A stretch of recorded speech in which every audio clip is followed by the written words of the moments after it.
Rocky, wait করো please. না লিজা, আমি অপেক্ষা করতে পারবো না। অনেক ঝামেলা হয়ে গেছে, আমাকে তাড়াতাড়ি যেতে হবে। তুমি বাসায় চলে যাও। রকি, আমার কথা শোনো প্লিজ, অপেক্ষা করো। রকি আমার কোনো কথা শুনলো না, দৌড়ে সেখান থেকে চলে গেল। তার কি সমস্যা হচ্ছে সেটাই বুঝতে পারলাম না। অনেক রিকোয়েস্ট করেও তাকে শপিংয়ে নিয়ে এসেছি। রকি তখন সেখানে এক মুহূর্ত দাঁড়ালো না, তাড়াতাড়ি করে তার ব্যাংকে পৌঁছে গেল। রকি একজন ব্যাংক ম্যানেজার।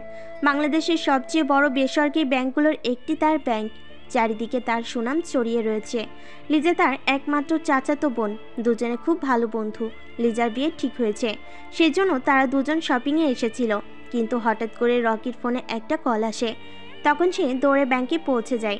ব্যাংকে পৌঁছাতেই সেখানে একজন কর্মকর্তা তুষার তার দিকে এগিয়ে আসেন। স্যার, সর্বনাশ হয়ে গেছে। আমাদের ব্যাংক থেকে প্রায় 2 কোটি টাকা উধাও হয়ে গেছে। আমরা কিছুই বুঝতে পারছি না এই 2 কোটি টাকা কোথায় গেছে। কি বলছো? আমি একদিন ছুটি নিয়ে গিয়েছি, এর মধ্যেই এত কিছু হয়ে গেল? একদিনের ভেতর এত সমস্যা হলো কি করে? আমি তো কিছুই বুঝতে পারছি না। তোমরা কোথায় ছিলে? স্যার, আমরা কিছুই বুঝতে পারছি না। এর থেকে বড় সমস্যা হলো স্যার এসেছিলেন আজকে, এসেই খুবই রাগারাগি করে গিয়েছেন এই বিষয়টা নিয়ে। আপনি জানলে অবাক হবেন যে সেই 2 কোটি টাকা আপনার অ্যাকাউন্টে আছে। তুমি কি ফাজলামি করছো আমার সাথে? আমার অ্যাকাউন্টে মানে আমি 2 কোটি টাকা দিয়ে কি করব? আমি তো ব্যাংক থেকে ছুটি নিয়ে গেছিলাম আমার চাচাতো বোনের বিয়ের ব্যাপারটাতে। এখন এসে বলছো আমার অ্যাকাউন্টে 2 কোটি টাকা? এসব কে করলো? আমরা জানি না স্যার, আমাদেরকে শুধু বলা হয়েছে আপনাকে ফোন করে এখানে আনার জন্য, কারণ স্যার একটু পর চলে আসবে, তখন আপনার সাথে কথা বলবে। আমি তখন সেখানে বসে পড়লাম। কি হচ্ছে আমার সাথে? আমি তো কিছুই বুঝতে পারছি না। আমি 2 কোটি টাকা দিয়ে কি করব? আমি তো এই টাকার ব্যাপারে কিছুই জানি না। আমি শুধু স্যারের কাছ থেকে ছুটি নিয়ে গিয়েছিলাম মাত্র 2 দিনের, কারণ আমাকে বেশি ছুটি দেওয়া হয় না। ব্যাংকে অনেক কাজ আমাদের, ব্যাংকের লেনদেন অনেক বেশি, সেই জন্য আমি ছুটি খুবই কম পাই। এখন হঠাৎ করে বলছে 2 কোটি টাকা উধাও হয়ে গেছে, সেটাও নাকি আবার আমার অ্যাকাউন্টে। আমি তো কিছুই বুঝতে পারছি না। আমি তখন সেখানে অপেক্ষা করতে শুরু করলাম। একটু পর স্যার আসলেন। স্যার এসে আমাকে বললেন, এসব কি হচ্ছে রকি? তোমার অ্যাকাউন্টে 2 কোটি টাকা কোথা থেকে গেল? ব্যাংকের একজন খুব ভালো কাস্টমারের অ্যাকাউন্ট থেকে টাকাগুলো তোমার অ্যাকাউন্টে চলে গেছে। আমি খুবই দুঃখিত তোমার এই ব্যাপারটা নিয়ে। স্যার বিশ্বাস করেন, আমি এই ব্যাপারে কিছুই জানি না। আমার অ্যাকাউন্টে কোথা থেকে টাকা আসলো আমি তো এই টাকার ব্যাপারে কোনো ইনফরমেশন জানি না। হয়তো কেউ আমাকে ফাঁসানোর জন্য এই কাজগুলো করেছে। তোমাকে ফাঁসানোর জন্য কে এই কাজ করবে? নিশ্চয় তুমি এই টাকার ব্যাপারে কোনো কিছু জানো, না হলে এই টাকা তোমার অ্যাকাউন্টে চলে গেল কিভাবে? এই টাকা তো সেই কাস্টমার অনেক রাগারাগি করেছে আমাদের সাথে, আমাদের ব্যাংকের নামেও মামলা করবে এরকম কথাও বলছে। 1-2 টাকার ব্যাপার নয় এটা। স্যার বিশ্বাস করেন, আমি আজ 6 বছর থেকে এই ব্যাংকে চাকরি করি। আজ পর্যন্ত কেউ আমাকে এই বিষয়ে কোনো কথা বলতে পারেনি, কিন্তু আপনি হঠাৎ করে আমাকে এরকম একটা অভিযোগ দিবেন, এটা আমি কোনোদিনও মেনে নিতে পারবো না স্যার। রকি, আমরা ভালো করেই জানি তুমি একজন দক্ষ হ্যাকার। তোমার হ্যাকিং দক্ষতা সম্পর্কে আমাদের ভালোই জানা আছে। তুমি একজন ব্যাংকারের পাশাপাশি একজন কম্পিউটার ইঞ্জিনিয়ার পর্যন্ত, তাই আমাদের সন্দেহ সবাই এটাই বলছে যে তুমি এই টাকাগুলো সরিয়ে ফেলেছো। স্যার টাকা সরিয়ে কি আমাকে পাগলে ভর করেছে যে আমি আমার অ্যাকাউন্টে রাখবো? টাকা চুরি করলে কি কেউ নিজের অ্যাকাউন্টে টাকা রাখে? আমরা কিছুই জানি না, কিন্তু এখন তোমার উপরে ওই কাস্টমার যে অভিযোগ করবে সেটাই আমাদেরকে মেনে নিতে হবে, কারণ আমাদের ব্যাংকে একটা মান সম্মান আছে। আমি অনেক দিন পর একটু শান্তি পেয়েছিলাম। আমার চাচাতো বোনের বিয়ের ব্যাপারে হয়তো 2 দিন আনন্দে কাটতে পারবো, কিন্তু আনন্দ আমার জীবনে হয়তো আর কোনো দিনই আসবে না। এই কাজটা ঝামেলা এসে পড়লো। এখন সেই কাস্টমার কি করবে কিছুই জানি না। আমি তখন স্যারকে বললাম, স্যার কাস্টমারটা কে সেটাই তো আমি জানতে পারছি না। আপনি বলেন কাস্টমারের নাম, আমি তার সাথে যোগাযোগ করব, তার টাকা কি হয়েছে সেটা আমি দেখব। টিআর গ্রুপের চেয়ারম্যান মিস্টার রঞ্জিতের এই টাকাগুলো। ওকে স্যার, আমি তাহলে তার সাথে কথা বলছি। আমি এই ব্যাপারে কোনো কিছু জানি না। আপনারা শুধু শুধু আমাকে এই দোষারোপ করছেন। আমি একদিন ব্যাংকে ছিলাম না। আমি কিভাবে এই টাকাগুলো সরিয়ে নেব? আর আমি একজন হ্যাকার, সেটা আমি জানি, কিন্তু আজ পর্যন্ত কারোর 1 টাকা হ্যাক করিনি, সেটা সবাই জানে। আপনারা আমাকে এই দক্ষতার কারণেই আগ বাড়িয়ে চাকরি দিয়েছিলেন, এখন সেটাকে আমার দুর্বলতা হিসেবে প্রকাশ করতে চাইছেন। যার ভিতরে একবার টাকার লোভ ঢুকে যায় তাকে থামানো একদম কষ্টকর হয়ে পড়ে। আমরা সিসিটিভি ফুটেজ দেখেছি, তুমি ব্যাংকে সেদিন ছুটি পাওয়ার পর আবার এসেছিলে, তার মানে এই টাকাগুলো তুমি তখন কিছু একটা করেছো। স্যার, তখন আমি ব্যাংকে এসেছিলাম একটা অ্যাকাউন্টের ইনফরমেশন জমা দেওয়ার জন্য। আমি তো এরকম মাঝে মাঝে আসি। আমি একজন ব্যাংকের ম্যানেজার, আমার মাঝে মাঝেই এরকম করে আসতে হয়। এটা আবার আমার কোনো অপরাধ হলো নাকি? আমি কিছুই বুঝতে পারছি না, কি করব, মাথা নষ্ট হয়ে গেছে। ব্যাংকের মালিক একজন জঘন্য ব্যক্তি, সেটা আমি খুব ভালো করে জানি। উনি সব সময় আমাদের দোষ খোঁজার চেষ্টা করেন। আমাকে যখন চাকরি দেওয়া হয় তখন সবাই জানতো যে আমি হ্যাকিং সম্পর্কে দক্ষ একজন। এটা কে আমার একটা অ্যাডভান্টেজ ভেবে তারা আমাকে চাকরি দিয়েছিল। যদি কখনো ব্যাংক কোনো সমস্যায় পড়ে তাহলে আমি সহায়তা করব। এই চুক্তিপত্রে সাইন করেই আমি এই ব্যাংকে চাকরি নিয়েছিলাম। তাহলে এখন আমাকে কেন এই হ্যাকিং বিষয়ে দোষারোপ করা হচ্ছে? আমি তো সেটাই বুঝতে পারছি না।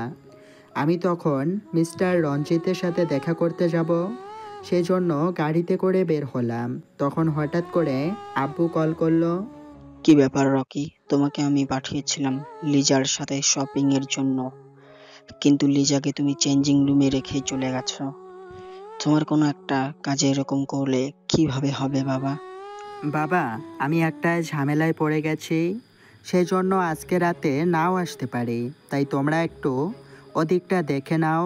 আমি কথা দিচ্ছি আমি খুব তাড়াতাড়ি ফিরে আসব। কি ঝামেলায় পড়েছো বাবা? তোমাকে বলেছিলাম না তুমি এই চাকরি করবে না। আমার কি টাকা পয়সার অভাব আছে নাকি? তুমি কেন এই চাকরি করতে গেলে আর এখন এই সময় পাচ্ছ না? আমি তখন কোনো কথা না বলে ফোনটা কেটে দিলাম। জানি বাবা এখন বিভিন্ন রকমের প্রশ্ন করতে শুরু করবেন। আমার বাবা একজন নামকরা ব্যবসায়ী। বাবা চেয়েছিলেন যে আমি যেন তার ব্যবসায় জয়েন করি, কিন্তু আমি ছোটবেলা থেকেই হ্যাকিং বিষয়টা অনেক ভালোবাসি এবং কম্পিউটার সায়েন্সে আমার পড়াশোনা করার অনেক ইচ্ছা ছিল। সেই জায়গা থেকে আমি ব্যাংকারের পাশাপাশি একদিন কম্পিউটার ইঞ্জিনিয়ার। সেজন্য আমি চেয়েছি আমি নিজে কিছু একটা করতে।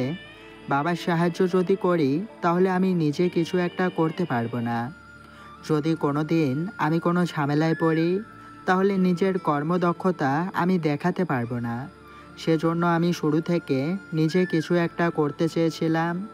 তারপর আমি মিস্টার রঞ্জিতের সাথে দেখা করার জন্য সেখানে গেলাম। তখন বিকাল 3টা বেজে গেছে।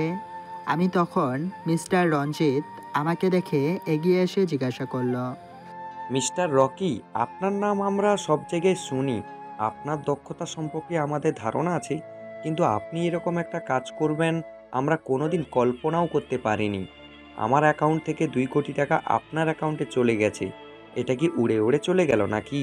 মিস্টার রঞ্জিত, আপনি আমাকে আজ 4 বছর থেকে চেনেন। 4 বছর থেকে আপনি আমার ব্যাংকে লেনদেন করে যাচ্ছেন। সেই জায়গা থেকে আপনি আমাকে খুব ভালো করে জানেন আমি কীরকম মানুষ। এই সম্পর্কেও আপনার আশা করি একটা ধারণা আছে। আপনি কি ভাবেন যে আমি এই টাকাগুলো নিয়ে নিব? আর আপনার কি সামান্যতম বিবেক বুদ্ধি নেই যে আমি আমার টাকা নিয়ে আবার নিজের অ্যাকাউন্টে রাখবো? মিস্টার রকি, আমার টাকাগুলো চলে গেছে। এটা আমার পার্সোনাল অ্যাকাউন্ট। আমার লাভের যা অংশ আছে, আমার কোম্পানি থেকে যা লাভ হয়, আমার খরচ পড়ে সেইগুলো আমি নিজের ভবিষ্যতের জন্য জমা রাখি। এখন যদি সেটা চলে যায় তাহলে সেটা আমার জন্য খুবই কষ্টের একটা বিষয়। আপনার ব্যাংকে আমি গিয়েছিলাম, তখন আমি তাদের সাথে কথা বলেছি, তারা সব দোষ আপনার উপর দিয়েছি। তাই আমি আপনাকে এই এই কথাটা বলছি, আপনার বিশ্বস্ততা সম্পর্কে আমার ধারণা আছে। মিস্টার রঞ্জিত, আমি জানি না এই কাজ কে করেছে বা কে আমাকে ফাঁসানোর চেষ্টা করছে, তবে এটা জেনে রাখুন, যে করেছে সে আমাকে ফাঁসানোর জন্য এই কাজগুলো করেছে। কেন করেছে সেটাও আমি বুঝতে পারছি না। তবে আমার অ্যাকাউন্টে যেহেতু আপনার টাকাগুলো আছে, তাহলে আপনার অ্যাকাউন্টে আবার সেগুলো ট্রান্সফার করে দেওয়া খুবই সহজ। তাই আপনি এইসব বিষয় নিয়ে আর কোনো কথা বলবেন না আশা করি। আপনার ব্যাপারে আমার ভালো করেই ধারণা আছে, তাই আমি আপনার ব্যাপারে আর কোনো কথা বলবো না। আমার তখন অনেক রাগ উঠে গিয়েছিল। আপনি চলে এসেছেন, আপনার সাথে কথা বলে অনেক ভালো লাগলো। আপনার ব্যাংকের লোকেরা খুব খাত্তাড়া কথা বলছিল, তাই তাদের সাথে কথা বলতে গিয়ে আমিও রেগে গিয়েছিলাম। আপনি যখন বলেছেন তখন আর কোনো কথা বলবো না। এই বিষয়টা এখানেই শেষ করে দেওয়া যাক। আমি তখন তার কাছ থেকে চলে আসলাম। এসে ব্যাংকে সবার সাথে কথা বলে তার অ্যাকাউন্টে টাকা ট্রান্সফার করে আবার বাসায় ফিরে গেলাম। এখন আমাকে যে করেই হোক খুঁজে বের করতে হবে ওই টাকার আসল কারসাজির মালিককে। কে এই কাজ করেছে আর কেনই বা করেছে সেটা আমাকে জানতে হবে। বাসায় ফিরতে ফিরতে সন্ধ্যার পর হয়ে গেল। সন্ধ্যার পরে বাসায় ফিরে এসেছি। বাসায় বিয়ের আমেজ চলে এসেছে, কারণ কালকে সকালেই লিজার বিয়ে হয়ে যাবে। লিজা রাগী চোখে আমার দিকে তাকিয়ে আছে। ছোটবেলা থেকে তার সাথে খেলাধুলা করে বড় হয়েছি, তাই তার সাথে আমার আলাদা একটা সম্পর্ক। সে আমার দিকে তাকিয়ে বলল, আজকে আসতে গেলি কেন? আজকে না আসলেও তো পারতি। যখন থেকে কাজে জয়েন হয়েছিস তখন থেকেই আমাকে ভুলে গেছিস। আমি তোকে ছোটবেলায় কত সাহায্য করেছি, কিন্তু তুই আমার বিয়ের দিনেও তোর কাজ বড় হয়ে গেল। সরি রে, আমার খুব বড় একটা কাজ পড়ে গিয়েছিল, সেজন্য খুব তাড়াতাড়ি সেটা কমপ্লিট করে ফিরে এসেছি। বিশ্বাস কর, আমি এখান থেকে যেতে চাইনি, কিন্তু অনেক বড় একটা ঝামেলা হয়ে গিয়েছিল, সেজন্য আমাকে যেতেই হতো। তাই চলে গিয়েছিলাম, আর যাব না। লিজাকে বুঝতে চেষ্টা চালাচ্ছিলাম। আমি তাকে অনেক কষ্ট করে বোঝালাম। বুঝিয়ে সব কিছু শেষ করে নিজের রুমে এসে বসলাম, কারণ বিয়ে নিয়ে এত মাথা ব্যথা আমার নেই। কারণ এখন তার গায়ে হলুদ হবে, আমি পরে যাব। সেজন্য আগে আমার জানতে হবে কে এই কাজ করেছে, কারণ যে এই কাজ করেছে সে থেমে থাকবে না, আমাকে আবার ফাঁসানোর চেষ্টা করবে। সেই জন্য আমি আমার কম্পিউটারটা অন করলাম। সব কিছু ঠিক আছে কি না, কোনো সমস্যা নেই, তাহলে কে এই কাজ করতে পারে। রকি তখন কম্পিউটারে কাজ করতে শুরু করলো। ওদিকে কালো টুপিওয়ালা এক লোক হাসতে শুরু করেছে। তখন সে তার পাশে বসে থাকা একটা লোককে বলল, শিহাব, দেখেছো আজকে একদিনের ভেতর কিভাবে আমি রকিকে ঘুরালাম? রকি বুঝতে পেরেছে যে ও কতটা দুর্বল। ওকে তো আমি একটা ডেমো দেখালাম আমার কাজের। ও ভেবেছে এটা তাকে ফাঁসানোর জন্য করেছি। ফাঁসানোর জন্য করলে কি ওর অ্যাকাউন্টে টাকাগুলো আবার রেখে দিতাম? ওকে শুধু আমার কাজের একটা ঝলক দেখালাম, যাতে ওকে টেনশনে ফেলতে পারি। আসল চমৎকার ওকে কিছুদিন পরে দেব। স্যার, আমি তো কিছুই বুঝতে পারছি না, আপনি কেন রকি চৌধুরীর সাথে এরকম করতে চাচ্ছেন? ও তো একজন ভালো মানুষ, ওর সাথে আপনি কেন ঝামেলা করতে চাইছেন? ও ভালো মানুষ, তাই না? লন্ডনে ও আর আমি একসাথে পড়াশোনা করেছি, কম্পিউটার সায়েন্সে। দুজনেই খুব হার্ড ওয়ার্ক করেছি। পড়াশোনার সময় ও আমার খুব ভালো বন্ধু ছিল। কিন্তু আমি একটা সমস্যার কারণে লন্ডনে একটা ব্যাংকে একটা সুযোগ পেয়েছিলাম অনেক টাকা হ্যাক করার। সেই সময় তাকে আমি বলেছিলাম, রকি দোস্ত, চল আমরা এই ব্যাংকটা হ্যাক করে ফেলি। ওই ব্যাংকে যদি হ্যাক করতে পারি তাহলে সারা জীবন আমাদের আর কোনো কাজ করতে হবে না, চুপচাপ বসে থেকে টাকা উড়াতে পারবো। আমাদের আর টাকা নিয়ে কোনো ঝামেলা থাকবে না। তখন রকি অনেক ভালো মানুষই করে আমার সামনে দাঁড়িয়ে আমাকে বলেছিল, দোস্ত, আমরা হ্যাকিং শিখেছি মানুষের উপকারের জন্য, কারো ক্ষতি করার জন্য নয়। এটাকে আমরা যদি ভালো কাজে লাগাতে পারি তাহলে আমাদের দেশের এবং জাতির অনেক উন্নতি হবে। আমি কেন বিদেশে এসে তাদের কাছে থেকে এই শিক্ষা নিয়ে তাদের সাথে বেইমানি করব? আমি তাদের কাছ থেকে হ্যাকিং শিখলাম, এখন যদি তাদের বিপদে সেটা কাজে লাগাই তাহলে আমার মতো জঘন্য মানুষ আর হতে পারে না। আমি এই কাজ কোনো দিনও করতে পারবো না। তুইও এই কাজ করবি না প্লিজ। সেদিন রকির কথায় আমি অনেক রেগে গিয়েছিলাম। আমি তাকে অনেক বোঝানোর চেষ্টা করেছি যে এই কাজ করলে আমি সারা জীবন বসে খেতে পারবো, কিন্তু রকি আমাকে হেল্প করেনি। এরপর 1 সপ্তাহের ভিতরে আমি ওই ব্যাংকের সকল সাইট হ্যাক করে নিয়েছিলাম। অনেক কষ্ট করেছিলাম, অনেক টাকা খরচ করেছিলাম এটার পেছনে। এরপর যখন সবকিছু আমার কন্ট্রোলে চলে এসেছিল, তখন সেই ব্যাংকের কর্মকর্তারা রকিকে ডেকে নিয়ে যায়। তারা জানতো সেই ভার্সিটির সবচেয়ে ভালো স্টুডেন্ট সে, এই জন্য তাকে নিয়ে যায় এবং রকি আমার সব প্ল্যান ভেস্তে দিয়েছিল। আমাকে পুরো 5 বছর জেলে থাকতে হয়েছে। ওকে আমি ছাড়বো না, ওকে আমি উচিত শিক্ষা দেব। তখন সেই লোকটা হাসতে শুরু করে। পাশে থাকা শিহাব কোনো কথা বলছে না। সে এই লোকটার মুখের দিকে তাকিয়ে আছে। লোকটার মুখের মধ্যে একটা পোড়া দাগ। সেই দাগটা কী জন্য হয়েছে সেটা জিজ্ঞাসা করার সাহস তার মধ্যে নেই, কিন্তু অনেক কষ্ট করে বুকে সাহস জমিয়ে জিজ্ঞাসা করে, আচ্ছা স্যার, আপনার মুখে একটা কালো দাগ দেখতে পাচ্ছি। আপনার মুখের অর্ধেক জায়গাটা পোড়া, সেই জন্য আপনি বারবার কালো ক্যাপ আর মাস্ক পরে থাকেন। আপনার এই জায়গাটা পুড়ে গেল কিভাবে? এটা ওই রকির জন্য হয়েছে। আমি আর সে গিয়েছিলাম লন্ডনে একটা মিউজিয়ামে। সেখানে গিয়ে আমি অনেক দুর্লভ একটা হীরা দেখতে পেয়েছিলাম। তখন আমি দেখেছি চারদিকটা অনেক সিকিউরিটি দেয়া। তখন আমি চেষ্টা করেছি যে ওই সিকিউরিটিটা ভেঙে যদি ওই হীরাটা আমি একবার নিয়ে আসতে পারি, তাহলে পুরো লন্ডনটা তছনছ হয়ে যাবে। সবাই আমার দিকে তাকিয়ে থাকবে, পুরো বিশ্বের কাছে আমি পরিচিত হয়ে যাব। সেজন্য আমি আমার ভার্সিটিতে ফিরে আমার হলের ভিতরে চলে গিয়েছিলাম। সেখানে গিয়ে আমি যে রুমের মধ্যে থাকতাম সেই রুমের মধ্যে বসে অনেক কষ্ট করে তাদের সিকিউরিটি সিস্টেম হ্যাক করেছিলাম। এরপর আবার নিয়ে গেছিলাম রকিকে সেই মিউজিয়ামে। সেখানে গিয়ে দুজন ঘুরতে শুরু করলাম। এর আগে থেকেই আমার কম্পিউটারে সব কিছু সেট করে রেখেছিলাম। ওই সিকিউরিটি ভেঙে ফেলেছিলাম। যখন আমি সেটা চুরি করতে চাইলাম, তখন আমার কাজে কিছু ঝামেলা থাকার কারণে শর্ট সার্কিট হয়ে গেল। সিকিউরিটি সিস্টেমের অ্যালার্ম বাজতে শুরু করলো। আমি তখন সেখান থেকে পালানোর জন্য একটা রুমের মধ্যে গিয়ে আশ্রয় নিয়েছিলাম, কিন্তু আমি জানতাম না যে রুমটা ইলেকট্রনিক। তখন সবাই রকিকে দিয়ে সেই জায়গাটাও সকল সিকিউরিটি সিস্টেম আবার আগের মতো করে নেয়। আমি যেখানে বসেছিলাম সেখানে অনেক কষ্ট করে বসেছিলাম।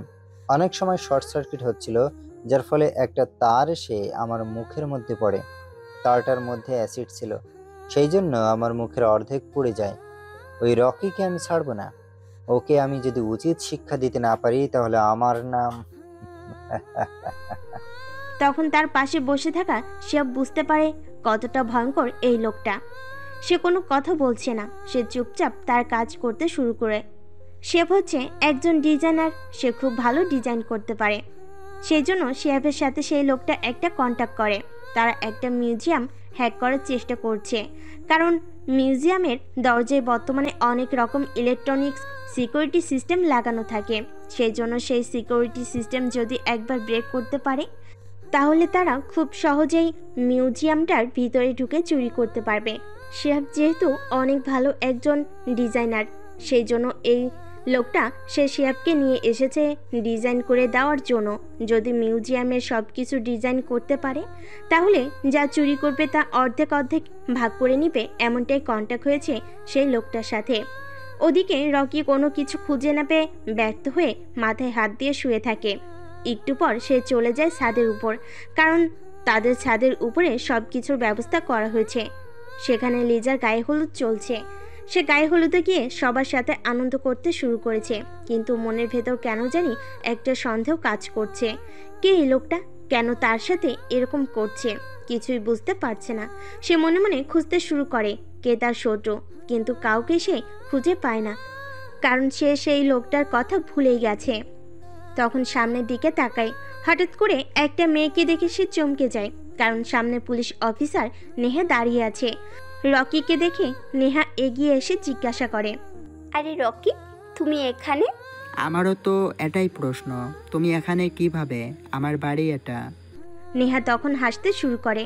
নেহার হাসির কারণ রকি কিছুই বুঝতে পারছে না। তখন আবার রকি প্রশ্ন করে, তোমাকে আমি কতদিন বলেছি না কম হাসবে? তুমি একজন পুলিশ অফিসার, তুমি যদি এরকম হাসি তামাশা করো তাহলে কেউ তোমাকে ভয় পাবে না।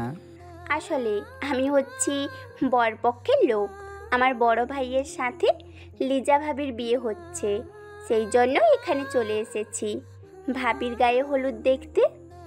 আমাদের বাড়িতেও গায়ে হলুদ হচ্ছে, কিন্তু সেখানে মানুষজন অনেক কম, তাই ভালো লাগছিল না। আমি তখন তার কথা শুনে আশ্চর্য হয়ে গেলাম। কি বলছে এই মেয়েটা? আসলে এটা হতে পারে, কারণ আমি যে কাজের মধ্যে ঝামেলায় পড়ে থাকি, নিজের পরিবারের খবর একদমই নিতে পারছি না। কার সাথে বিয়ে হচ্ছে কিছুই জানতে পারছিলাম না। শুধু জেনেছি যে রাহাত নামের একটা ছেলের সাথে লিজার বিয়ে হচ্ছে। সে একটা সরকারি চাকরি করে। আর কিছুই আমি জানি না। লিজার রাজি হয়ে গেছে, তাই আমার কোনো আপত্তি নেই এতে। আমি এসব কথা বলে কি লাভ? চাচা আর আব্বু মিলে সব কিছু ঠিক করেছে। আমি তখন নেহাকে বললাম, তাহলে তো আমরা বেআইন হয়ে গেলাম। আসলেই তুমি আমার পিছু ছাড়বে না। আমি যেদিকে যাই তোমাকে দেখতে পাই। তখন সে আমার কথা শুনে হাসলো। নেহার সাথে আমার পরিচয় হয়েছিল একটা সোনার দোকানে। আমাদের এই শহরে সবচেয়ে বড় সোনার দোকান। যখন নেহার দেখেছিলাম, সে একজন পুলিশ কনস্টেবল ছিল। আজকে সে একজন পুলিশ ইন্সপেক্টর হয়ে গেছে। কিন্তু মেয়েটাকে যত দেখি ততই অবাক হই। অসম্ভব সুন্দর তার চেহারা। তখন তাকে দেখেছিলাম সে এসেছিল তার অফিসারের সাথে। কারণ আমি যখন ব্যাংকে চাকরি নেই, এর আগে আমি একজন প্রফেশনাল হ্যাকার ছিলাম, যেটা আমার পরিবারের সবার আড়ালে। আমি কারোর সামনে সেটা প্রকাশ করতাম না। শুধু কেউ বিপদে পড়লে তাকে সাহায্য করার চেষ্টা করতাম। পুলিশ অফিসারের সাথে আমার পরিচয় ছিল, সেজন্য পুলিশ অফিসার একটা সোনার দোকান হ্যাক হয়েছিল। সেখানে কেউ একজন বম ফিট করে দিয়েছিল তাদের সিকিউরিটি সিস্টেমে। তখন আমাকে সেখানে নিয়ে যাওয়া হয়। তখন আমি নেহাকে দেখেছিলাম। মেয়েটা অনেক হাসছিল। সেই থেকে তার সাথে পরিচয়। আর আজকে তাকে এখানে দেখলাম। মাঝে মধ্যেই তার সাথে দেখা হতো, শুধু ভালো মন্দ জিজ্ঞাসা করা হতো। এর বাইরে কিছুই বলতাম না, কারণ আমি সব সময় ব্যস্ততার মধ্যে থাকতাম। আমার তেমন একটা বেশি কথা বলার অভ্যাস নেই। আমি কম কথা বলতেই পছন্দ করি। কিন্তু ও অনেক হাসি খুশি সব সময় থাকতো। ও যখন হাসতো তখন ওর গালে টোল পড়ে যেত। অসম্ভব সুন্দর লাগতো তাকে। আমি তার দিকে বেশিক্ষণ তাকিয়ে থাকতে পারতাম না। কেমন যেন একটা নেশা নেশা লাগতো। ভালো মতোই পুরো রাতটা আনন্দে কাটিয়ে দিলাম নেহার সাথে গল্প করতে করতে। মেয়েটা এত বেশি কথা বলতে পারে। আমাকে একদিনের ভিতর এত কথা বলিয়েছে যা আমি 1 বছরেও হয়তো বলিনি। একদম শেষ রাতে তাকে গিয়ে বাসায় পৌঁছে দিতে হয়েছে, কারণ কালকে তারা বরযাত্রী হিসেবে এই বাসায় আসবে। আমি তখন বাসায় দিয়ে ফিরে আসলাম। বাসায় ফিরে আসতেই লিজা আমার সামনে এসে বলল, কালকে তো আমি এই বাড়ি ছেড়ে চলে যাব। অনেক মজা করেছি তোর সাথে। ছোটবেলা থেকে তুই আমাকে অনেক সাহায্য করেছিস। তোর কথা অনেক মনে পড়বে। তোকে অনেক বেশি মিস করবো রকি। আমি তখন লিজাকে জড়িয়ে ধরলাম। ছোটবেলা থেকে আমার একটা মাত্র বন্ধু। আমি আর কারোর সাথে বন্ধুত্ব তেমন একটা করিনি, কারণ বেশি কথা বলতে পছন্দ করতাম না। সেই জন্য লিজা একমাত্র আমার বন্ধু ছিল। লিজাকে জড়িয়ে ধরে কান্না করতে শুরু করলাম। সত্যি বলতে এখন ওকে মিস করার বিষয়টা আমি বুঝতে পারছি। তুই কোনো চিন্তা করিস না লিজা, আমি ছুটি পেলেই তোর সাথে দেখা করতে যাব। আর ওখানে নেহা আছে, তোর সময় অনেক ভালো কাটবে। মেয়েটা অনেক হাসি খুশি, তোকে অনেক সাহায্য করবে। সারা জীবন মেয়েদের দোষ খুঁজে গেলি, আজকে হঠাৎ করে মেয়েদের প্রশংসা করছিস। তা আবার আমার ননদের কি ব্যাপার? প্রেমে পড়ে গেলি নাকি? এই জন্যই তোর সাথে কোনো কথা বলতে চাই না। সব সময় সিরিয়াস মোমেন্টে এরকম কথা বলিস। তোর সাথে আমার ইমোশনাল ফিলিংসের কথা হচ্ছিল, হঠাৎ করে এরকম একটা কথা বলি। এখন কি বলবো তোকে বল? আচ্ছা ঠিক আছে, যেহেতু ইমোশনাল ফিলিংসের কথা বলছিলাম, তাহলে চল আবার ইমোশনাল ফিলিংসে ফিরে যাই। ও অনেক হেসে কথাগুলো বলছিল। আমিও রাগ করে সেখান থেকে চলে আসলাম। সকাল হতেই লিজার বিয়ের তোড়জোড় শুরু হলো। সবাই বিয়ে নিয়ে অনেক ব্যস্ত। দুপুরের দিকে বরযাত্রী সবাই চলে আসলো। নেহাকে দেখে আমি অবাক দৃষ্টিতে তার দিকে তাকিয়ে আছি। শাড়ি পরেছে মেয়েটা, সব সময় পুলিশের ড্রেসে দেখেছি। আজকে হঠাৎ করে বিয়ে, কেমন যেন একটা নেশা নেশা লাগতো। ভালো মতোই পুরো রাতটা আনন্দে কাটিয়ে দিলাম নেহার সাথে গল্প করতে করতে। মেয়েটা অনেক হাসি খুশি সব সময় থাকতো। শুধু কেউ বিপদে পড়লে তাকে সাহায্য করতাম। কালকে দেখেছি সেলোয়ার কামিজ পরা অবস্থায়, আজকে দেখছি শাড়ি পরা। অসম্ভব সুন্দর লাগছে। আমি তার দিকে তাকিয়ে আছি, সে আমার দিকে এসে বলল, তোমাকে কিন্তু অনেক সুন্দর লাগছে রকি, পাঞ্জাবি পরায়। আমি সবসময় শার্ট প্যান্ট পরি, আজকে হঠাৎ করে পাঞ্জাবি পরলাম, কারণ বিয়েতে সবাই এক রঙের পাঞ্জাবি পরেছে। আমি তার কথা শুনে নিজের দিকে তাকালাম, সত্যি কি আমাকে সুন্দর লাগছে? আমি তখন তাকে বললাম, তোমাকেও অনেক বেশি সুন্দর লাগছে। আজকে যদি তোমাকে কোনো ছেলে দেখে তাহলে সত্যি সত্যি প্রেমে পড়ে যাবে। তোমাকে এত বেশি সুন্দর লাগছে শাড়িতে। তাহলে তুমিও কি আমার প্রেমে পড়েছো? নেহা এই বলে হাসতে হাসতে সে ওখান থেকে চলে গেল। আমি তার দিকে তাকিয়ে আছি, তার কথার আগামাতা কিছুই বুঝতে পারলাম না। আমি বোঝারও চেষ্টা করলাম না। সেখান থেকে চলে গেলাম। লিজার বিয়ে শেষ হলো। লিজা যাওয়ার সময় আমাকে জড়িয়ে ধরে অনেক কান্না করছে। আমার অনেক কষ্ট হচ্ছিল। অনেক দিনের বন্ধুকে ছেড়ে চলে যাওয়ার কষ্টটা কতটুকু সেটা বলে বোঝাতে পারবো না। মনটা খারাপ হয়ে গিয়েছিল। প্রথম দিন এভাবেই কাটালাম। কালকে থেকে আবার অফিসে জয়েন হতে হবে, সেজন্য তাড়াতাড়ি ঘুমিয়ে পড়লাম। পরের দিন সকালে উঠে তাড়াতাড়ি করে চলে গেলাম ব্যাংকে। ব্যাংকে যাওয়ার পর একজন কর্মকর্তাকে ডেকে নিয়ে আসলাম, কারণ তার সাথে আমার কিছু ভালো সম্পর্ক রয়েছে। সোহেল ব্যাংকের অ্যাসিস্ট্যান্ট ম্যানেজার, তার সাথে আমার খুব ভালো সম্পর্ক। ছেলেটা খুব ভালো। আমি তখন তাকে ডেকে নিয়ে আলাদা আমার কেবিনে নিয়ে আসলাম। সে আমাকে বলল, স্যার, আমাকে ডেকেছিলেন, বলেন কি জন্য? সোহেল, আমি তোমাকে অনেক বেশি বিশ্বাস করি, আর তুমিও আশা করি আমার কাজের সম্পর্কে ধারণা রাখো। আমি সেদিনের ঘটনার কথা জানতে চাই। আমি অফিসে ছিলাম না, কিন্তু আমাকে কিভাবে ফাঁসানো হলো ওই ব্যাপারে তোমার কোনো ধারণা আছে? স্যার, আমি এই বিষয়ে খুব ভালো করে চিন্তা করে দেখেছি। এই বিষয়টা আমার মাথায় আসছে না। কি হচ্ছে আমি তো কিছুই বুঝতে পারছি না। 2 দিন থেকে ব্যাংক বিভিন্ন সময় বিভিন্ন অ্যাকাউন্টে ঝামেলা হচ্ছে। আমি নিজেও অনেক অ্যাকাউন্ট চেক করেছি, যেখানে অনেক ইনফরমেশন ভুল হচ্ছে, এরপর সঠিক ইনফরমেশন আবার ভুল হয়ে যাচ্ছে, আবার পাল্টে যাচ্ছে সব কিছু। এরকম বিভিন্ন ঝামেলায় পড়ে গেছে ব্যাংক। আমি কিছুই বুঝতে পারছি না। এটা নিয়ে খুব ঝামেলা হবে। কেউ একজন আমার পিছনে লেগে গেছে।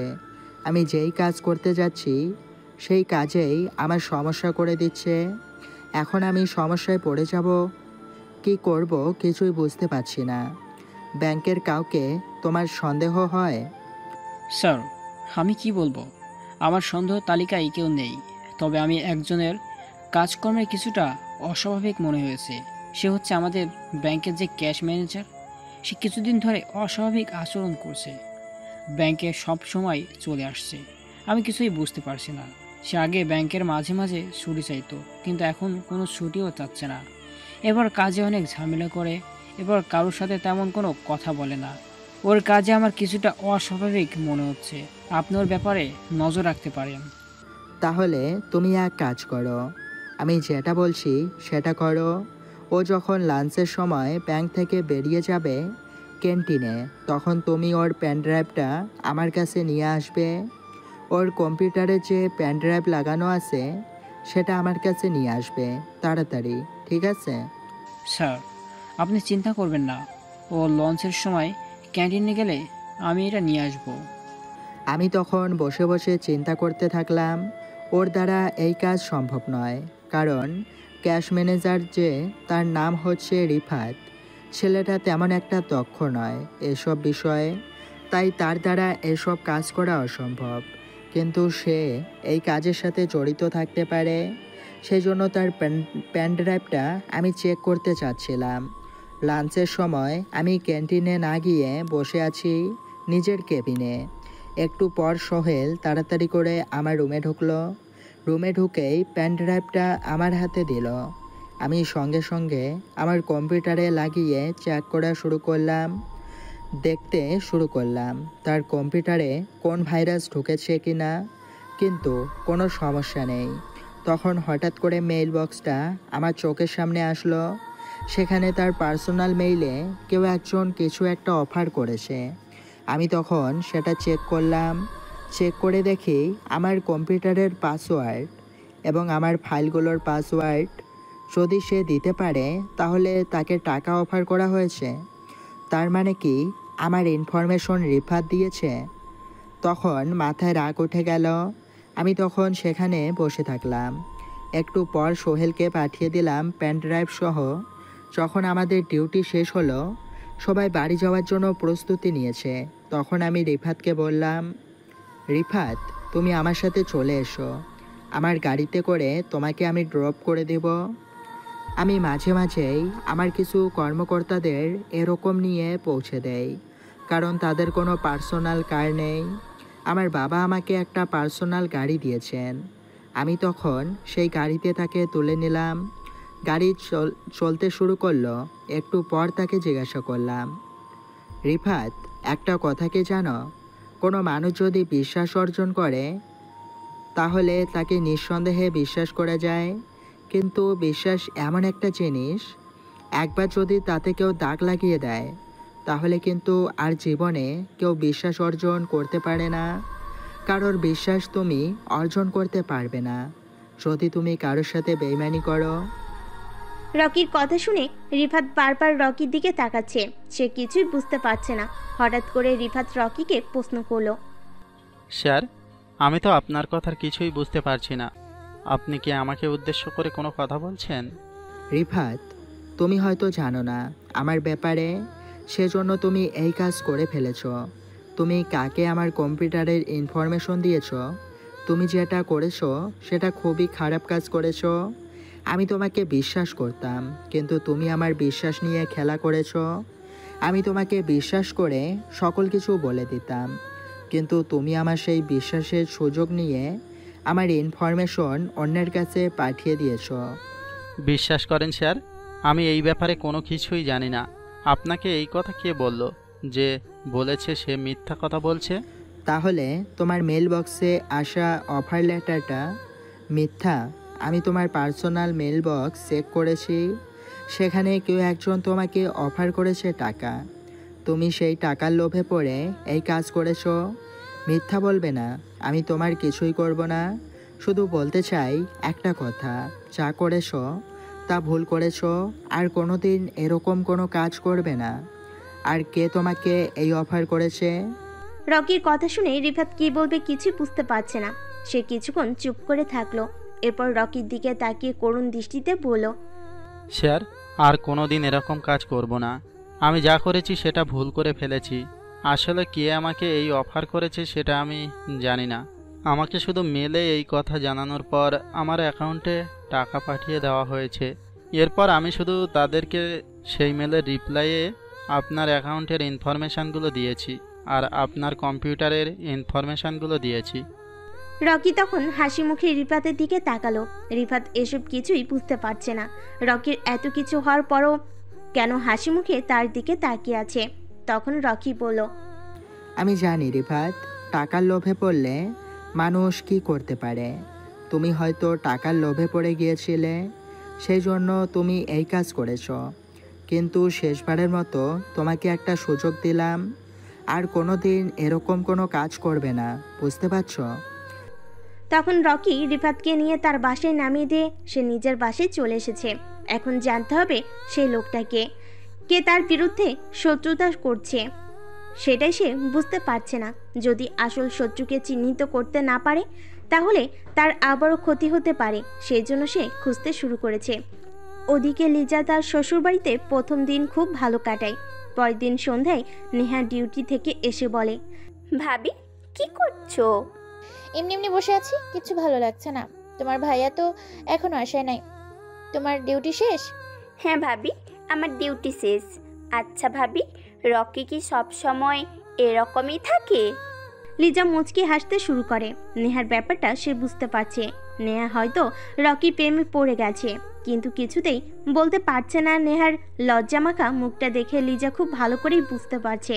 তখন সে আস্তে আস্তে বলল, হ্যাঁ, রকি সবসময় এরকম গম্ভীরভাবেই থাকে। ও আমাকে ছাড়া আর কারোর সাথে তেমন ভালোভাবে কথা বলে না।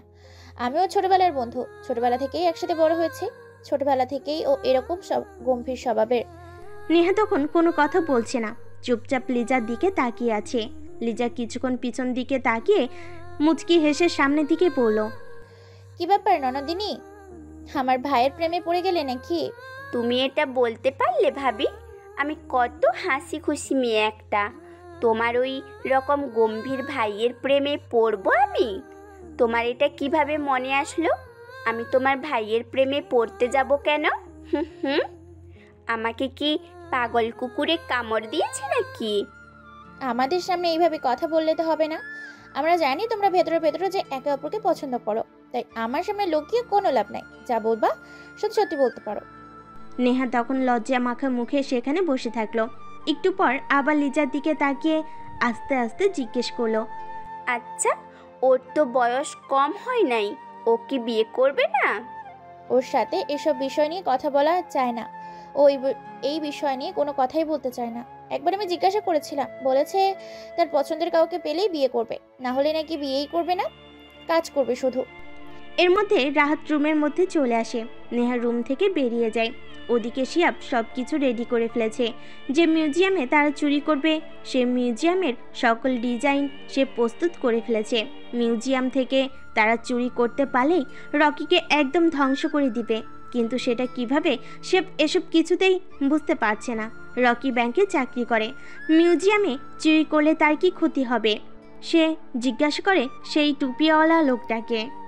স্যার, আমার মাথায় তো কিছুই ঢুকছে না। আমরা চুরি করব মিউজিয়ামে, কিন্তু এতে করে রকির কি ক্ষতি হবে? তখন সেই লোকটা হাসতে শুরু করে। তার হাসির কারণ কেউ বুঝতে পারছে না। তখন সে হাসতে হাসতে বলে, শিহাব, তুমি আমার প্ল্যান বুঝতে পারছো না। আমি কি করব সেটা তুমি দেখতে পাবে। যদি একবার মিউজিয়ামটা আমরা চুরি করতে পারি, তাহলে সেখান থেকে অনেক টাকা আমাদের কাছে চলে আসবে। এরপর আমরা কিছু যন্ত্রপাতি কিনতে পারবো, সাথে একজন বিদেশি হ্যাকারকে ভাড়া করতে পারবো। কারণ তুমি বুঝতে পারছো না, রকি অনেক বড় দক্ষ একজন মানুষ। তাকে ফাঁসাতে হলে খুব ভয়ঙ্করভাবে ফাঁসাতে হবে। তার পার্সোনাল সব জিনিসে সিকিউরিটি লাগানো, সেই সিস্টেম আনলক করা অনেক কষ্টকর। তাহলে তো স্যার আমরা সব কিছু প্রস্তুত। এখন আমরা কোন দিন কাজটা করব সেটা শুধু বলে দিলেই হবে। আমরা সব ডিজাইন কমপ্লিট হয়ে গেছে। শুভ কাজে দেরি করে কোনো লাভ নেই। তুমি মিউজিয়ামের পেছনে যে জায়গাটা আছে ওই জায়গাটাই খুঁড়িয়ে মিউজিয়ামের ঠিক মাঝ বরাবর একটা ছিদ্র করবে। যতক্ষণে এই কাজ কমপ্লিট করবে, এর ভিতরে আমি সব কন্ট্রোল অফ করার চেষ্টা করছি। ওকে স্যার, তাহলে আমি এখনই বেরিয়ে পড়ছি। কালকে সকালে আমি আমার কাজ কমপ্লিট করে ফেলবো। ওই দিন সকালে তারা প্ল্যান করে এবং রাতের ভিতর সব কাজ কমপ্লিট করে ফেলে। তাই মিউজিয়াম ওপেন হওয়ার আগে সব কাজ শেষ করতে হবে। তারা ভোর 6টার দিকে চুরি করার সিদ্ধান্ত নেয়। সেই কালো টুপি পরা লোকটা তখন বুলেট প্রুফ একটা জ্যাকেট পরে চুরি করার উদ্দেশ্যে সেই সিটের দিকে যায়, কিন্তু মিউজিয়ামের সব সিকিউরিটি সিস্টেম আগে থেকেই বন্ধ করে দেওয়া হয়েছে, যার ফলে তারা যখন চুরি করতে ভিতরে ঢুকে তখন মিউজিয়ামে মাত্র 3জন সিকিউরিটি গার্ড ছিল। সহজেই তারা সেই 3জনকে গুলি করে মেরে ফেলে। এরপর মিউজিয়ামের যত মূল্যবান জিনিস আছে সবগুলো চুরি করে তারা সেই ছিদ্র দিয়ে পালিয়ে আসে। যখন 10টার সময় মিউজিয়াম ওপেন হয় তখন দেখা যায় মিউজিয়ামের ভেতরে কোনো মূল্যবান জিনিস নেই। সব জায়গায় এই খবর ছড়িয়ে পড়ার আগেই তারা সেগুলো বিক্রি করে দেয়। বিকেলের দিকে সেই 2জন লোক সেগুলো ভাগাভাগি করে নিয়ে নেয় এবং সেই কালো টুপিওয়ালা লোকটা তার বন্ধু সাগরকে কল করে। দোস্ত, তোকে বলেছিলাম না একটা হ্যাকারের খোঁজ করতে? তুই কি কোনো হ্যাকার পেয়েছিস? আমার কিন্তু আর্জেন্ট একটা হ্যাকার দরকার। দোস্ত, কোনো চিন্তা করবি না, আমি খোঁজ নিয়েছিলাম, একজনকে পেয়েছি, সে খুব ভালো। শুধু মুখে বললেই হবে না, কাজে ভালো থাকতে হবে। তোকে তো আমি এক্সপ্লেন করেছি কি জন্য আমার এখন হ্যাকার প্রয়োজন। আমার সব থেকে বড় শত্রুকে আমি শেষ করে দিতে চাই, ওকে একদম ভেতর থেকে ধ্বংস করে দিতে চাই। সেই জন্য আমার একজন প্রয়োজন। তুই তাড়াতাড়ি একজনকে এখানে ব্যবস্থা করে পাঠিয়ে দে। কিন্তু দোস্ত, এটা জানিস, ভালো হ্যাকার পেতে গেলে ভালো টাকা খরচ করতে হবে। তুই এত টাকা দিতে পারবি?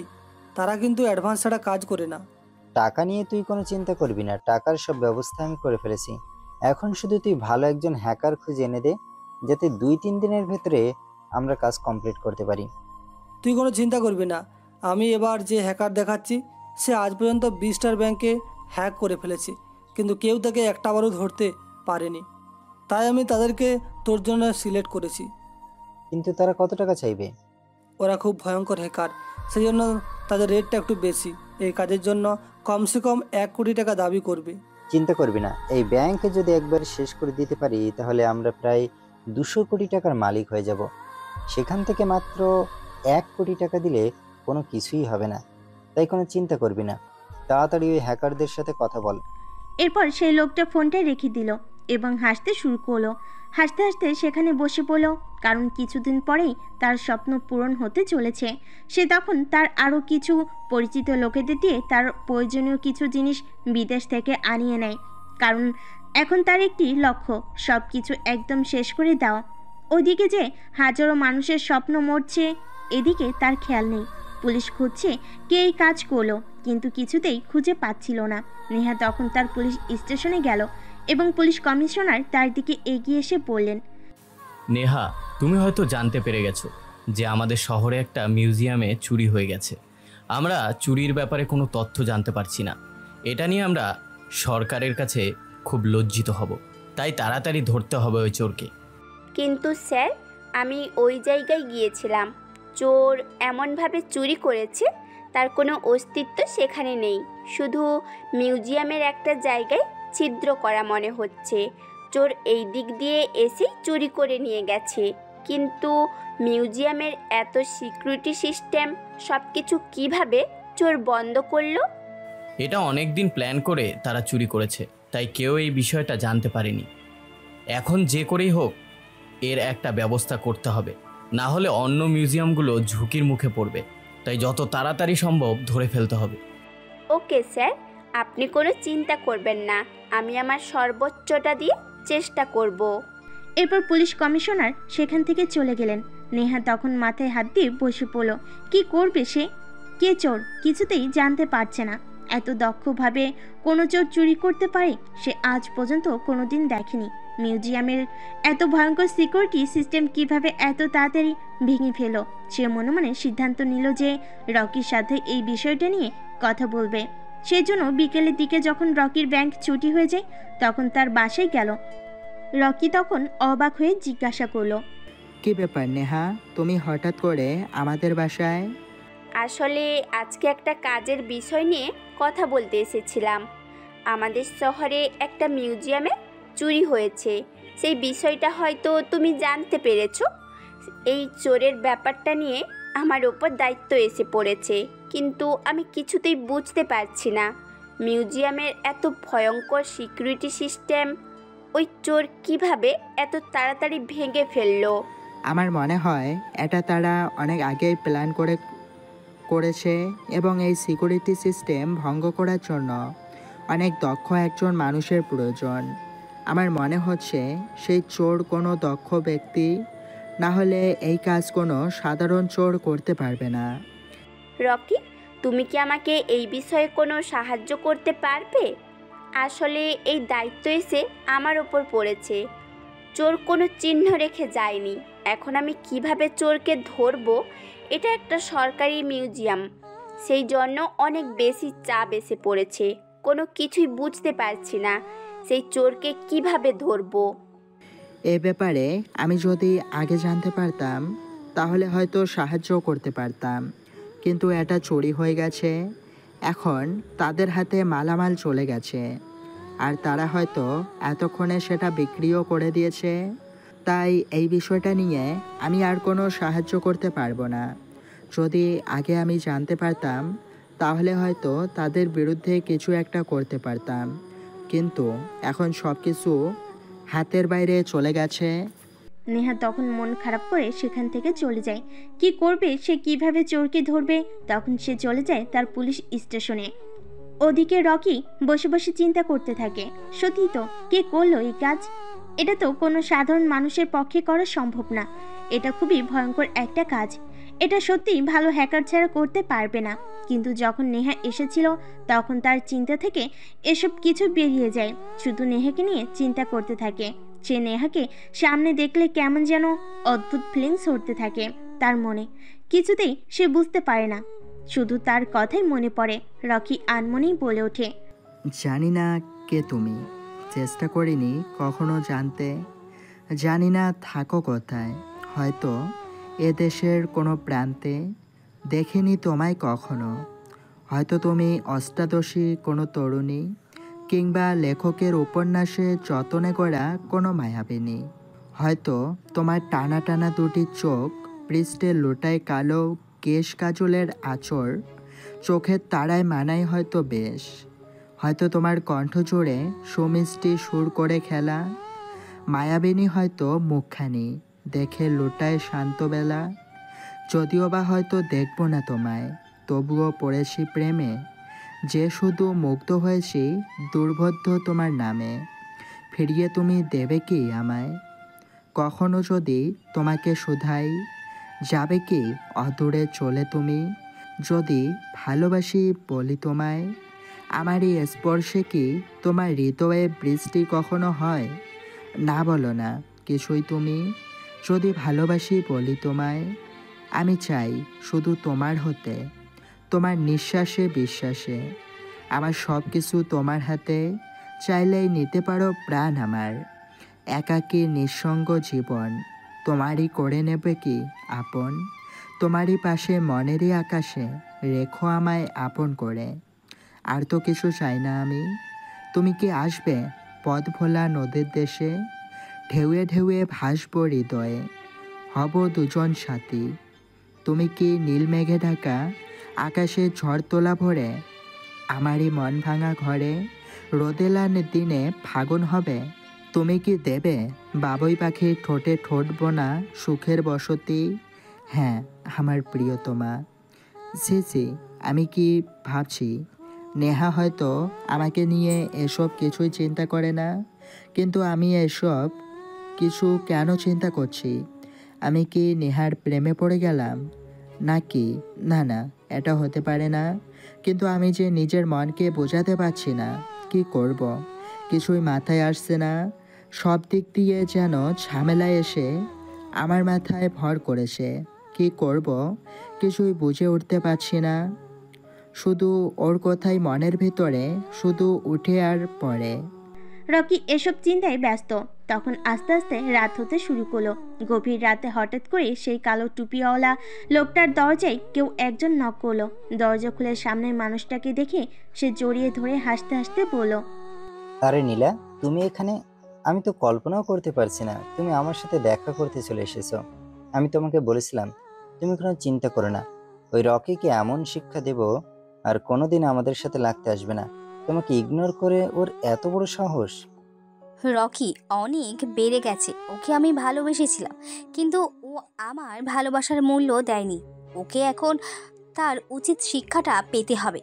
আমি চাই ও যেন ভিতর থেকে একদম ধ্বংস হয়ে যায়। ওকে তিলে তিলে মারবো, আস্তে আস্তে মারবো, যাতে ও বুঝতে পারে মৃত্যুর যন্ত্রণাটা কত কঠিন। নীলাও লন্ডনে তাদের সাথে একসাথে পড়াশোনা করছে। সে রকিকে অনেক বেশি ভালোবাসতো, কিন্তু রকি তাকে কোনোদিন পাত্তা দেয়নি। সব সময় রকির পিছনে লেগে থাকতো, কিন্তু রকি তাকে একদম কথা বলার সুযোগই দিত না। সেই জন্য নীলা অনেক রেগে গেছে। যখন শুনতে পেল যে সেই লোকটা আর রকির মধ্যে ঝামেলা লেগে গেছে, তখন সেটা সুযোগ ব্যবহার করলো। সে লোকটার সাথে রকিকে ধ্বংস করে দিতে চাচ্ছে। তখন কালো টুপিওয়ালা লোকটা বলল, তুমি কোনো চিন্তা করো না, আমি সাগরের সাথে কথা বলেছি, কালকের ভেতরে ওরা সবাই দেশে চলে আসবে। ওকে এমন শিক্ষা দেব আর কোনোদিন আমাদের সাথে লাগতে আসবে না। আমি সব কিছুর ব্যবস্থা করে ফেলেছি, ওকে ধ্বংস করে দিয়েই আমরা চলে যাবো এই দেশ ছেড়ে। আমি ব্যবস্থা করে ফেলেছি, তুমি কোনো চিন্তা করো না। সময় মতো আমরা সবাই এখান থেকে চলে যাব, এরপর শুধু মজা দেখার অপেক্ষা।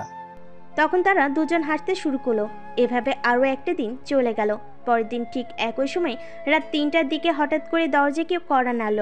দরজা খুলে সাগরকে দেখে সেই লোকটা জড়িয়ে ধরে পড়ল। দোস্ত, তুই এসেছিস? আমি তোর জন্য এতক্ষণ ধরে অপেক্ষা করছিলাম। তুই ওদেরকে নিয়ে এসেছিস? তখন পিছন থেকে দুইটা লোক সামনে এসে, বয়স বেশি নয়, 21-22 কাছাকাছি। লোকটা তখন হাত বাড়িয়ে বলল, হ্যালো আর্মি জর্জ, আর এ হচ্ছে আমার বন্ধু রায়ান। রায়ান এবং জর্জ দুজনে খুব ভয়ঙ্কর হ্যাকার। পুরো 20টা ব্যাংক হ্যাক করেছে তারা দুজন মিলে, কিন্তু কেউ তাদেরকে ধরতে পারেনি। তখন তার ভিতরে কী সব প্ল্যান সাজাতে শুরু করলো। তখন সেই কালো টুপিওয়ালা লোকটা বলল, জর্জ, আমি সব কিছুর ব্যবস্থা করে ফেলেছি। এখানে সব কিছুর ব্যবস্থা করা আছে, যা যা প্রয়োজন সব কিছু আমি আগে থেকেই আনিয়ে রেখেছি। এখন শুধু সময়ের অপেক্ষা। ওই ব্যাংকটাকে আমাদের কন্ট্রোলে নিয়ে আসতে হবে। ওই ব্যাংকের যত ডকুমেন্ট আছে সব কিছু আমাদের কাছে নিয়ে আসতে হবে। এরপর আমরা ওই ব্যাংকের সব কিছু পরিচালনা করব বিদেশে বসে। কোনো চিন্তা করো না, তুমি আমাদেরকে অ্যাডভান্স পেমেন্ট করতে হবে। পেমেন্ট করার পরেই আমরা কাজ শুরু করব। আশা করা যায় 2 দিনের ভিতরেই সব কাজ কমপ্লিট করে ফেলবো।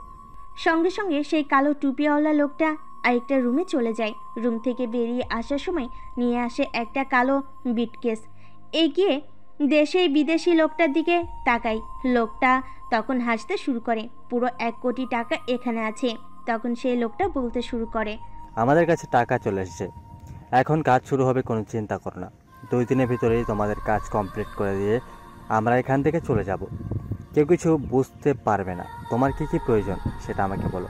প্রথম কথা, ওই ব্যাংকের যত টাকা আছে সবগুলো আমাদের কাছে নিয়ে আসতে হবে।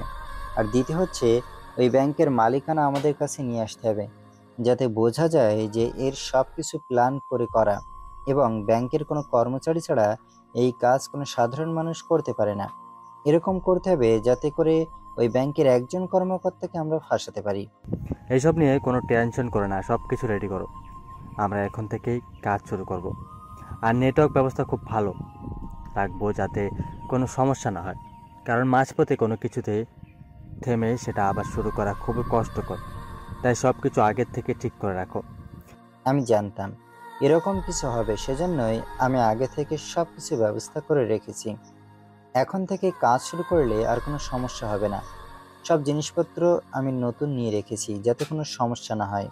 তখন তারা সবাই হাসতে শুরু করে এবং কাজে লেগে পড়ে। ওদিকে রকি পরের দিন অফিসে যায়। অফিসে যাওয়ার পর তার স্যার আসে। স্যার আসার পর রকি বলে, স্যার, আমি কিছুই বুঝতে পারছি না এই ব্যাংকে কি হচ্ছে। ব্যাংকের অনেক ইনফরমেশন আস্তে আস্তে ভুল হয়ে যাচ্ছে। ইনফরমেশন ইচ্ছে করে কেউ পাল্টে দিচ্ছে। এসব কে করছে আমি তো কিছুই বুঝতে পারছি না। পরে কিন্তু আপনি আমাকে ঝামেলায় ফেলে দিবেন। আমি এসব নিয়ে অনেক চিন্তায় আছি। যদি ব্যাংকে একবার কিছু হয়ে যায় তাহলে আমরা একদম ভেতর থেকে ধ্বংস হয়ে যাব। আমি কিছুই বুঝতে পারছি না কি করব। তখন তারা দুজন চিন্তায় পড়ে যায়। এরপর আবার সেই কার্যক্রম শুরু করে সবাই অনেক গুরুত্বপূর্ণ কাজ নিয়ে ব্যস্ত হয়ে পড়ে। ওদিকে সেই লোকগুলো কাজ চালিয়ে যাচ্ছে। প্রথম দিন তারা পুরোটা দিন একবারও কম্পিউটারের সামনে থেকে ওঠেনি। দ্বিতীয় দিন রাত 4টার দিকে তারা সব কিছু কমপ্লিট করে ফেলে। ব্যাংকে যত ইম্পর্টেন্ট ফাইল ছিল, যত ডকুমেন্ট ছিল, সব কিছু তারা তাদের কন্ট্রোলে নিয়ে আসে এবং সেগুলো প্রিন্ট আউট করে ফেলে। তখন জর্জ বলে, তোমার সব কাজ কমপ্লিট হয়ে গেছে। তুমি আমাদের যে কাজ এনেছিলে এই কাজ আমরা করে ফেলেছি। এখন তোমার বাকি কাজগুলো করতে হবে। এই কাজগুলো আশা করা যায় তোমরা পারবে। আমি যদি আর এখানে থাকি তাহলে আমার পিছনে পুলিশের লোক লেগে যাবে, কারণ সকল দেশে আমার নামে কেস চলছে। তাই আমাকে ধরে ফেলতে পারে, তাই আমাকে চলে যেতে হবে। আচ্ছা ঠিক আছে, তোমরা চলে যাও। আমরা তোমাদের সাথে কাল সকালের মধ্যে গিয়ে দেখা করব। আমরাও এখানে থাকতে চাই না, কিন্তু এর আগে ওই ব্যাংকের মালিকানা সবকিছু আমার কাছে নিয়ে আসতে হবে। সকাল 10টার দিকে ব্যাংকে সবে এসে পৌঁছায়। ব্যাংকে আসার পর তারা সবাই একে অপরের দিকে তাকিয়ে আছে, কারণ ব্যাংকের লকার সহ কোনো একটা জায়গায় একটা টাকা পর্যন্ত নেই। কিন্তু লকারকে চুরি করলো সেটাই কেউ বুঝতে পারছে না। কেউ যদি ব্যাংক হ্যাক করে টাকা নিয়ে যায় সেটা বড় কথা, কিন্তু ব্যাংকের ক্যাশ টাকাগুলো কোথায় গেল এটা কেউ বুঝতে পারছে না। ব্যাংকের লকার রুমের মাঝ বরাবর একটা ছিদ্র, ঠিক সেইভাবে চুরি করা হয়েছে যেভাবে মিউজিয়ামে চুরি করা হয়েছিল। তার মানে কি এই দুইটা চুরি কোনো এক ব্যক্তি করেছে? কথাটা জানাজানি হতে সকল মিডিয়ার কর্মীরা চলে আসে। সবাই এসে নিউজ করছে বাংলাদেশের সবচেয়ে বড় বেসরকারি ব্যাংক সরকারি ব্যাংক হলে সরকারের পক্ষ থেকে কোনো ব্যবস্থা নেওয়া হতো, কিন্তু এখন জনগণের এই টাকা কে দিবে? ব্যাংকের মালিকের মাথায় হাত। এই কাজ কোনো সাধারণ মানুষের পক্ষে সম্ভব নয়। একজন দক্ষ হ্যাকার ছাড়া এই কাজ কেউ কোনোদিন করতে পারবে না। কিন্তু এই ব্যাংকের এত ইনফরমেশন এত তাড়াতাড়ি কিভাবে কারোর কাছে চলে যেতে পারে? সবাই চিন্তায় ব্যস্ত হয়ে পড়েছে। তখন মানুষ শুনতে পারে তাদের এত কষ্টের জমানো টাকা এভাবে চুরি হয়ে গেছে। তখন তারা ব্যাংকের সামনে এসে আন্দোলন করতে শুরু করে। তখন ব্যাংকের মালিক সামনে যান, মানুষ জুতা খুলে তার দিকে ছুঁড়ে মারতে শুরু করে, কিন্তু তিনি এখন টাকা কোথা থেকে দিবেন? কারোর পক্ষে এত টাকা দেওয়া সম্ভব নয়। সেই টাকাগুলো চুরি হয়ে গেছে। ওদিকে কালো টুপিওয়ালা লোকটা তার বন্ধু বান্ধব সবাইকে পাঠিয়ে দিয়ে হাসতে শুরু করে, কারণ সবাই এখন পৌঁছে যাবে লন্ডনে। সবার জন্য ব্যবস্থা করা হয়েছে।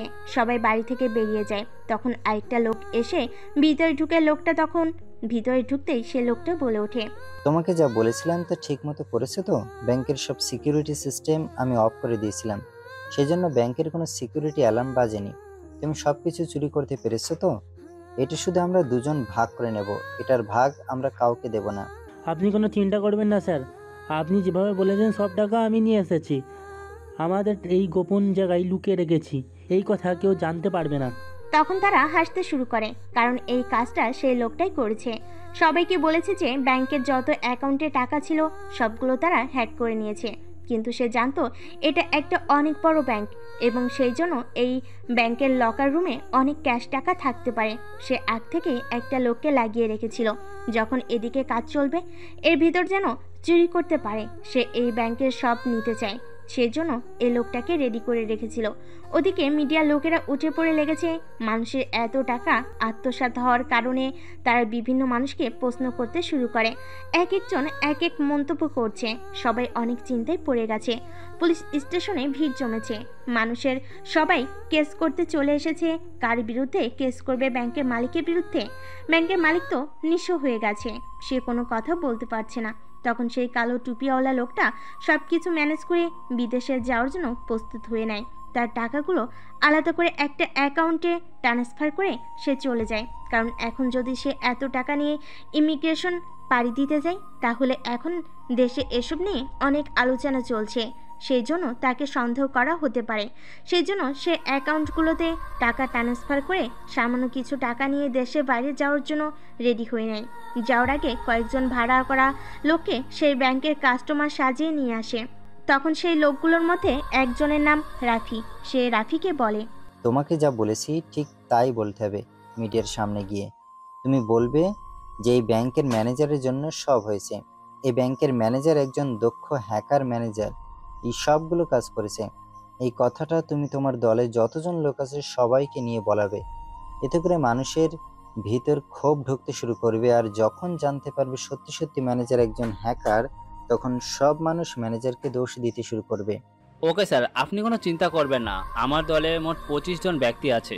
25 জনকে নিয়ে যদি মিডিয়ার সামনে কথা বলি তাহলে সাথে সাথে সেটা ভাইরাল হয়ে যাবে। আর এবার ভাইরাল হয়ে গেলে বুঝতেই তো পারছো না। তাহলে আমি এখন চলে যাচ্ছি। এই নাও তোমাদের টাকা, কাজ ঠিকমতো করবে। আমি যেন সব কিছু ঠিকমতো দেখতে পাই, যেরকম প্ল্যান করেছি ঠিক সেই রকমই যেন হয়, কোনো ঝামেলা করা যাবে না। তখন সেই লোকটা একটা কালো জ্যাকেট পরে চলে যায় এয়ারপোর্টের দিকে, কারণ বিকাল 3টার দিকে তার ফ্লাইট। এর ভিতরেই সে সকল কিছু কমপ্লিট করে ফেলে। 3টার দিকে বিমান যখন আকাশে উড়ে তখন সে স্বস্তির নিঃশ্বাস ফেলে, কারণ এত দিনের স্বপ্ন তার পূরণ হয়েছে। আজ পুরো 7 বছর পর তার স্বপ্ন পূরণ হয়েছে। 5 বছর সে জেলের ভিতর থেকে এই স্বপ্ন দেখেছে, কিন্তু সে কিছুই করতে পারেনি। এরপর 2 বছর শুধু ঘুরেছে সব কিছু ঠিক করার জন্য। আজ এতদিন পর তার স্বপ্ন পূরণ হয়েছে, সেই জন্য সে দেশের মাটিতে পা রাখে। ওদিকে দেশের মিডিয়ার লোকেদের সামনে রাফি যা নয় তাই বলে যাচ্ছে রকির বিরুদ্ধে। আর আমাদের দেশের মিডিয়াদের একটাই সমস্যা, যদি কোনো চাঞ্চল্যকর তথ্য পেয়ে যায় তাহলে সেটা নিয়ে শুধু নিউজ করতে শুরু করে। সত্য মিথ্যা যাচাই করার কোনো সময় নেই। তাদের কাছে শুধু নিউজটা ভাইরাল হলেই হয়। একজন মানুষ মিথ্যা অপবাদে ফেঁসে যাবে, এটা কারো চিন্তাই নেই। শুধু এটাই চিন্তা তাদের নিউজ ভাইরাল হতে হবে। সত্য নিউজ মাঝে মাঝে প্রকাশ করলেও অধিকাংশ নিউজ বর্তমানে তারা মিথ্যা প্রকাশ করে। রকি তখন নিজের বাসায় বসেছিল। হঠাৎ করে তার বাবা এসে বলে, রকি, এসব কি শুনছি? তুমি নিউজ দেখেছো?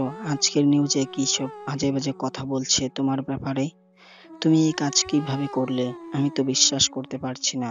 আমার মনে হয় কেউ তোমাকে ফাঁসানোর চেষ্টা করছে। দেখো তো একবার নিউজটা। বলেই তার বাবা টিভিটা অন করে। টিভি ছাড়তে সে নিউজে দেখতে পাই বলছে, দেশের সবচেয়ে বড় বেসরকারি ব্যাংকের চুরির ব্যাপারে একটি নতুন তথ্য আমাদের সামনে চলে এসেছে।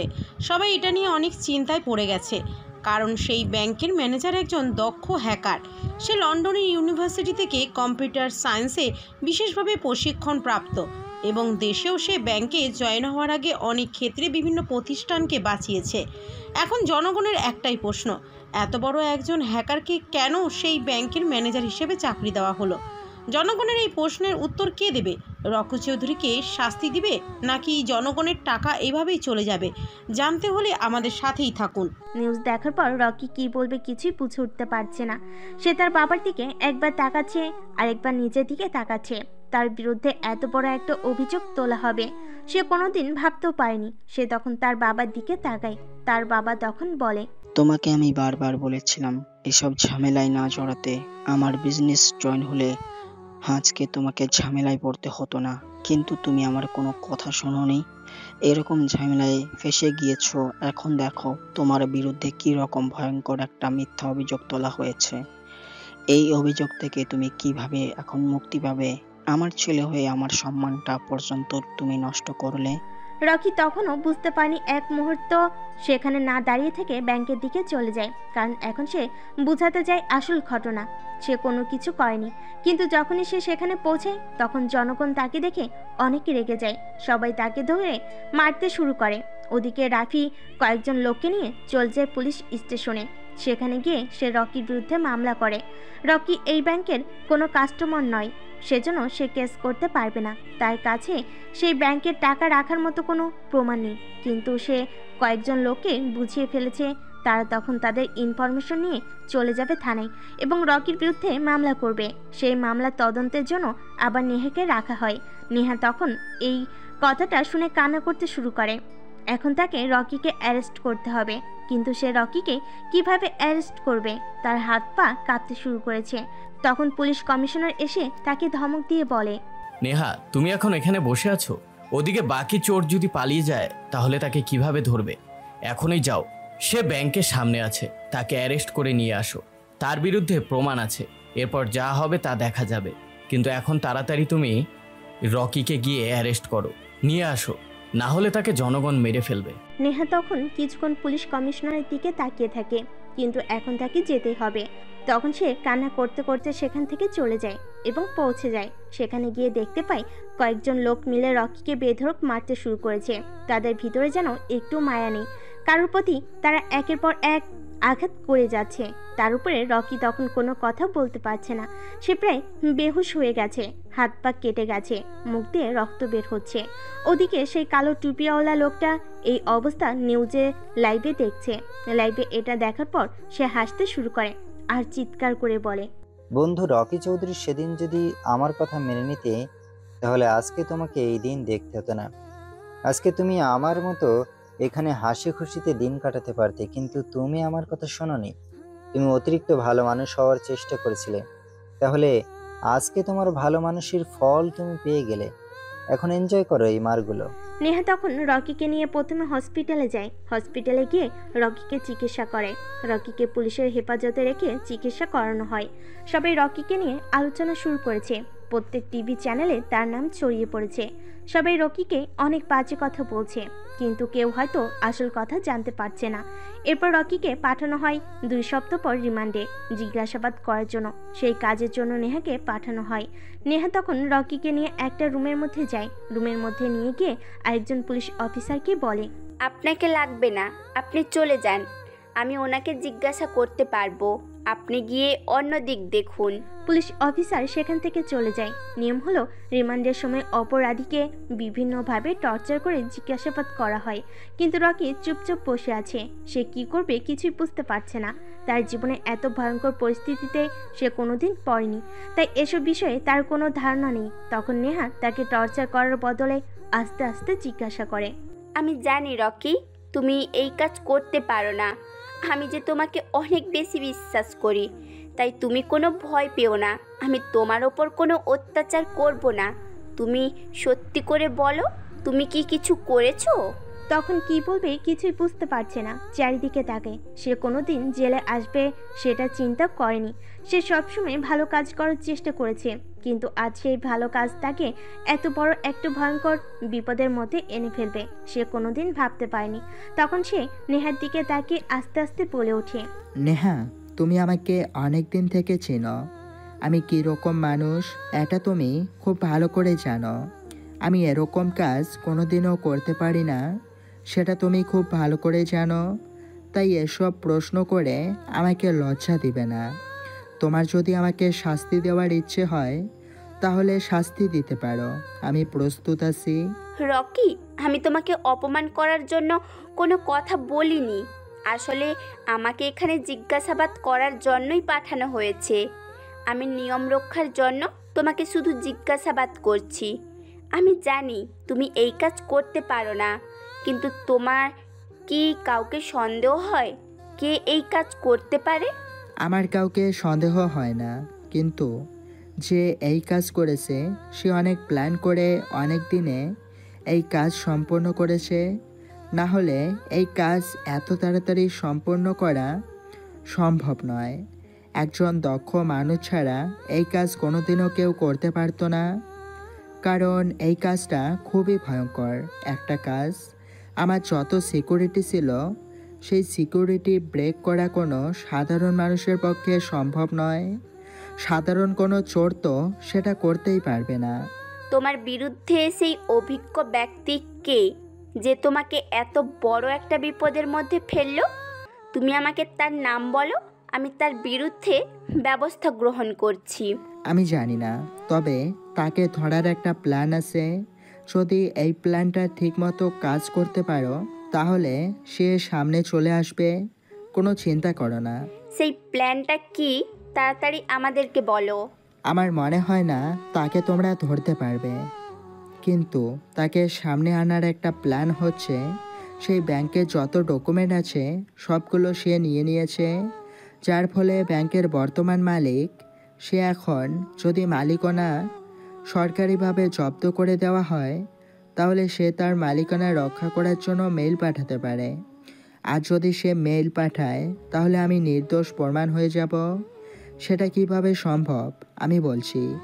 যদি সে মালিকানা দাবি করে এই ব্যাংকের, তাহলে মানুষ বুঝতে পারবে সেই ব্যাংক থেকেও টাকা চুরি করেছে। এর ফলে আমার উপর যে অভিযোগ আছে সেই অভিযোগ থেকে মুক্তি পেয়ে যাবে। সেজন্য একটা কাজ করতে হবে, তোমাদের সবাইকে বলতে হবে যে আমি আমার অপরাধ স্বীকার করে ফেলেছি এবং আমাকে আদালতে চালান করে দাও। এর ভিতর তুমি আমার পরিবারের কাছে যাও, পরিবারের কাছে গিয়ে একজন উকিল নিয়োগ দাও। যদি আদালতে তোমাকে সাপ্লাই না করা হয় তাহলে এখানে আমার পক্ষে কেউ লড়তে আসবে না। যদি আদালতে দিয়ে দাও তাহলে আমার উকিল তখন এই কথাটা বলবে, তখন সেই জায়গা থেকে যখন অর্ডার আসবে যে ব্যাংকের কাগজপত্র জব্দ করে দেওয়া হোক এবং আমাকে শাস্তি দেওয়া হোক। আর আমাকে শাস্তি দেওয়া হলে সমস্যা নেই, যদি ওই লোকটার সামনে চলে আসে তাহলে সবাই বুঝতে পেরে যাবে যে আমি চুরি করিনি। সেজন্য প্রথমে আমাকে অপরাধীর শাস্তি হবে। নেহা তখন রকির বুদ্ধি শুনে চুপচাপ তার মুখের দিকে তাকিয়ে আছে। ছেলেটা কত বিষয় নিয়ে চিন্তা করে, তার গম্ভীর কথাটা মানায়, কারণ সে যদি গম্ভীর না থাকতো তাহলে এত জিনিস চিন্তা করতে পারতো না। এটা কারোর মাথায় আসেনি। সত্যিই তো, সে লোকটা যদি তার মালিকানা দাবি করে তাহলে সবাই বুঝতে পেরে যাবে যে লোকটা চুরি করেছে, রকি কোনো কাজ করেনি। তাই রকি সেখান থেকে মুক্তি পেয়ে যাবে, কিন্তু লোকটাকে ধরতে হবে। এর জন্য তারা সেই নাটকটা সাজায় এবং বলে যে রকি সব কিছু স্বীকার করে নিয়েছে। যখন এই খবরটা মিডিয়ার মধ্যে যায় তখন সবাই কথাটা নিয়ে অনেক আন্দোলন শুরু করে এবং রকির শাস্তির জন্য দাবি জানায়। কিন্তু সে লোকটা বুঝতে পারে না রকি কেন সব কিছু স্বীকার করে নিল। সে তো কোনো কাজ করেনি, তাহলে কেন সে স্বীকার করে নিল? কিন্তু সে অনেক খুশি হয়েছে যে রকি সব কিছু স্বীকার করে নিয়েছে। এখন রকিকে আর কেউ বাঁচাতে পারবে না। ওদিকে লিজা এসব বিষয় টিভিতে দেখে কানে ভেঙে পড়েছে।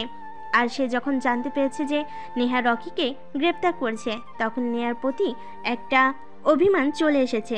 নেহা যখন বাসায় ফিরে যায় তখন লিজা কোনো কথা বলে না, চুপচাপ নিজের রুমে বসে থাকে। নেহা বাসায় আসলে লিজা এগিয়ে এসে গল্প করত, কিন্তু আজকে কোনো কথা বলছে না। নেহার কাছে গিয়ে জিজ্ঞাসা করে, ভাবি তুমি আজকে কোনো কথা বলছো না, কি হয়েছে? নেহা, তুমি এই কাজটা কেন করলে? তুমি জানো রকি কোনো কিছুই করেনি, তারপরও তুমি কেন রকিকে জিজ্ঞেস করতে গেলে? সে তো এই কাজ করেনি। আর সে এই কাজ করেছে সেটা তুমি কিভাবে জানলে? তুমি সাংবাদিকদের সামনে এই কথাটা কেন বললে? ও আচ্ছা, এই ব্যাপার নিয়ে তুমি রাগ করেছো? তুমি কোনো চিন্তা করো না, রকির সাথে আমার কথা হয়েছে এই বিষয় নিয়ে। রকি এই কাজ করতে বলেছে। আমাদের একটা প্ল্যান আছে, এখন তোমার বাসায় যেতে হবে। তুমি ভাইয়াকে নিয়ে চলো, আমাদের বাসায় এখন থাকলে হবে না, তোমাদের বাসায় যেতে হবে। তখন তারা তিনজন চলে যায় রকির বাসায়। রকির মা তো কান্না করতে করতে একদম অবস্থা খারাপ হয়ে গেছে। নেহাকে দেখতে রাগ করে চিৎকার করে বলতে শুরু করেন। নেহাকে তিনি সামনে দেখতে চান না। তখন নেহা রকির মায়ের কাছে গিয়ে বলে, আন্টি আপনি কোনো চিন্তা করবেন না, আমি রকির সাথে সব বিষয় নিয়ে কথা বলেছি। ও আমাকে এই কাজ করতে বলেছে, আপনি কোনো চিন্তা করবেন না। 1 মাসের ভেতরে ওর মুক্তি হয়ে যাবে। যখনই আদালতে এই কেসটা শুরু হবে তখনই রকি এসব কিছু থেকে মুক্তি পেয়ে যাবে। রকির বাবা নেহার দিকে এগিয়ে আসেন। তিনি এসব বিষয় জানতে চান এবং তিনি প্রশ্ন করেন, তোমার কি প্ল্যান করছো? রকি যে সবকিছু স্বীকার করে নিয়েছে এটা তুমি বললে, এখন যখন আদালতে কেসটা যাবে তখন রকি সবকিছু স্বীকার করে নেবে। আর সে চুরি করেছে স্বীকার করার পরেও সে কিভাবে মুক্তি পাবে? এই বিষয় নিয়ে আপনার সাথে আমি পরে কথা বলবো। এখন আপনি তাড়াতাড়ি একজন ভালো উকিল নিয়োগ দিন রকির মুক্তির জন্য। আমি তাকে সব কিছু বুঝিয়ে বলবো। আমাদের একটা প্ল্যান আছে, এই প্ল্যানটার মতো কাজ করলে আসল অপরাধী সামনে চলে আসবে। তখন নেহার কথা মতো একজন ভালো উকিল নিয়োগ দেওয়া হয় এবং 3 দিন পর রকিকে আদালতে তোলা হয়। তখন নেহা গিয়ে সেই উকিলের সাথে দেখা করে। আপনাকে আমি যা বলেছি ঠিক তাই করবেন। আর রকি সব কিছু স্বীকার করে নিয়েছে, সেটা আপনি মেনে নেবেন, সমস্যা নেই। রকি আদালতেও সব কিছু স্বীকার করে নেবে। আপনি তখন বলবেন যে যেহেতু রকি এই সব কিছু চুরি করেছে এবং তার শাস্তি হয়েই গেছে এবং সব বিষয় সমাধান হয়ে গেছে, সেহেতু এই ব্যাংকের মালিকানা যেন জব্দ করে দেওয়া হয়, কারণ ব্যাংকের মালিকানা রকির কাছে চলে গেছে। আপনি কোনো চিন্তা করবেন না, আমি সব কিছু বুঝতে পেরেছি। আমি আপনাদের কথা মতোই কাজ করব। আদালতে আমি এই কথাটাই বলবো, আপনারা কোনো টেনশন করবেন না। আদালত শুরু হতেই সেই লোকটা সবকিছু বলে এবং আদালত থেকে রায় ঘোষণা করা হয় যে রকিকে যাবজ্জীবন কারাদণ্ড দেওয়া হয়েছে এবং সেই ব্যাংকের মালিকানা জব্দ করা হয়েছে। এই কথাটা শোনার পর সেই কালো টুপিওয়ালা লোকটা চিৎকার করতে শুরু করে। তখন সে নীলাকে বলে, এটা কিছুতেই হতে পারে না। ওই ব্যাংকের মালিকানা আমার, ওই ব্যাংকের সব কাগজপত্র আমার কাছে আছে। ওই ব্যাংকটা যদি আমি এখন বিক্রি করতে যাই তাহলে ওই ব্যাংকের জায়গায় সহ যদি আমি বিক্রি করি তাহলে প্রায় 100 কোটি টাকা বিক্রি করতে পারবো। এত টাকা আমি হাতছাড়া করতে চাই না। ওই ব্যাংকের সব কাগজপত্র আমার কাছে আছে, আমি সেটা আদালতের কাছে পেশ করতে চাই। এখনই তুমি সব কিছুর ব্যবস্থা করো। আমি এখনই ওই কেসটা আবার শুরু করতে চাই আদালতের কাছে। সব কিছু মেল করে পাঠাতে হবে। তোমাকে বাংলাদেশে যেতে হবে। রকির বাড়ির সবাই কান্না করতে করতে মরে যাচ্ছে। তারা ভেবেছিল যে রকি মুক্তি পেয়ে যাবে, কিন্তু রকির যাবজ্জীবন কারাদণ্ড হয়ে গেছে। নেহাকে কেউ সহ্য করতে পারছে না। নেহা তখন রকির বাবার কাছে যায়। রকির বাবাকে কিছুতেই বুঝাতে পারছে না। তখন সব কিছু সে বলে এবং সবাই বুঝতে পারে বিষয়টা, কিন্তু তবুও কেউ শান্ত হতে পারছে না, কারণ যতক্ষণ না রকি মুক্তি পাচ্ছে ততক্ষণ পর্যন্ত কেউ শান্ত হতে পারছে না। তখন রকির মা বলে, তোমরা যে প্ল্যানটা করছো, এখন যদি সেই লোকটা মালিকানা দাবি না করে তাহলে তো আমার ছেলেটাকে সারা জীবন জেলার ভিতরে পচে মরতে হবে। এই কথাটা শোনার পর সবার মাথায় চিন্তার ভাঁজ পড়ে যায়। সত্যি তো, লোকটা যদি মালিকানা দাবি না করে তাহলে তো সবকিছু শেষ হয়ে যাবে। রকিকে সারা জীবন জেলের মধ্যে পচে মরতে হবে। কিন্তু নেহার কেন যেন মনে হচ্ছে সে লোকটা মালিকানা দাবি করবে, কারণ ব্যাংকের দাম বর্তমানে 100 কোটি টাকা, আর কোনো মানুষ স্বাভাবিক অবস্থায় 100 কোটি টাকা ছেড়ে দিতে চাইবে না। প্রায় 4 দিন হয়ে যায় কিন্তু কোনো ইনফরমেশন তাদের কাছে আসছে না। তখন তারা অনেক বেশি চিন্তায় পড়ে যায়। সত্যি লোকটা কি তাহলে মালিকানা দাবি করবে না? পঞ্চম দিন সকালে হঠাৎ করে আদালত থেকে তাদের কাছে ইনফরমেশন আসে যে রকিকে আবার আদালতে হাজির করতে হবে, কারণ কেসটা আবার নতুন করে শুরু হতে হবে। রকি তখন খুশিতে আত্মহারা হয়ে যায়, কারণ এখন সে মুক্তি পেয়ে যাবে। তার বিরুদ্ধে যত অভিযোগ আছে সবকিছু এখন তার উপর থেকে চলে যাবে, কারণ সে লোকটা যদি মালিকানা দাবি করে তাহলে সবাই বুঝতে পারবে যে ওই লোকটাই সকল কাজ করেছে, রকি কোনো কিছু করেনি। আদালতে কেসটা শুরু হওয়া মাত্রই উকিল বলে ওঠে, আমাকে ক্ষমা করবেন মহামান্য আদালত, কিন্তু আমি এই প্ল্যানটা সাজিয়েছিলাম। এটা আমাদের একটা সাজানো নাটক ছিল। রকি চৌধুরী কোনো কিছুই করেনি, আমরা শুধু ওই লোকটাকে সামনে আনার জন্য এই প্ল্যানটা সাজিয়েছিলাম। রকি চৌধুরী সব কিছু স্বীকার করে নিয়েছে এই কারণেই। আদালত তখন কোনো কথা না বলে কেসটা শুরু করে। নীলাকে পাঠিয়ে দেওয়া হয়েছে বাংলাদেশে এই কেসটা নিয়ে কথা বলার জন্য, কারণ সেই লোকটা সামনে আসতে চায় না। কারণ রকি যদি ওই লোকটাকে দেখতে পারে তাহলে চিনে যাবে এবং সব কিছু বুঝে ফেলবে। আর রকি সব ইনফরমেশন জানে ওই লোকটার ব্যাপারে। সে কোথায় দুর্বল রকি ভালো করেই জানে। রকি তার দুর্বলতার সুযোগ নেবে এবং ওই লোকটা বেশি দিন পালিয়ে থাকতে পারবে না, সেজন্য নীলাকে পাঠিয়ে দেওয়া হয়েছে। তখন বিচারক সাহেব বলেন, আপনারা যে কাজটা করছেন সেটা খুবই অন্যায় একটা কাজ করছেন, কারণ আদালতের সময় নষ্ট করা খুবই খারাপ একটা কাজ। আপনারা যদি সরাসরি এই বিষয়টা নিয়ে কেস করতেন তাহলে আদালতের সামনে এসব কিছু পরিষ্কার হয়ে যেত এবং এই কেসটাকে আবার দ্বিতীয়বার শুরু করতে হতো না আদালতের। এই সময় নষ্ট করার জন্য আপনাদেরকে জরিমানা দিতে হবে। মহামান্য আদালত, আমরা আন্তরিকভাবে দুঃখিত আমাদের এই বেয়াদবি করার জন্য। আমরা নিয়ম ভঙ্গ করেছি তা আমরা জানি, আমরা জরিমানা মেনে নিয়েছি, কিন্তু আমরা শুধু এই কাজটা করেছি কারণ আমাদের কাছে তখন উপযুক্ত কোনো প্রমাণ ছিল না। আমরা যদি এই কথাটা বলতাম তাহলে আমাদেরকে কেউ বিশ্বাস করতো না। এই লোকটাকে সামনে আনার জন্যই আমরা এই প্ল্যানটা সাজিয়েছিলাম, আমাদেরকে ক্ষমা করবেন। তখন বিপক্ষের উকিল কোনো কথা বলছে না। তখন বিচারক সাহেব বলে ওঠেন, রকি চৌধুরীর বিরুদ্ধে কে এই কাজ করেছে তাকে আমরা দেখতে চাই। কে এই জায়গার মালিকানা দাবি করছে তাকে উপযুক্ত প্রমাণসহ তার দলিল পেশ করার জন্য কাঠগড়ায় হাজির করা হোক। তখন নীলা গিয়ে কাঠগড়ায় দাঁড়ায়। রকি তখন নীলাকে দেখেই চিনতে পেরে যায়। সে স্তব্ধ হয়ে নীলার দিকে তাকিয়ে আছে। এত বছর পর নীলাকে সে দেখছে। নীলাকে সে লন্ডনে ফেলে এসেছিল, আজকে নীলা তার বিরুদ্ধে এই কেস করেছে। রকি তখন কোনো কথা বলছে না। নীলা তখন তার সব প্রমাণ পেশ করে।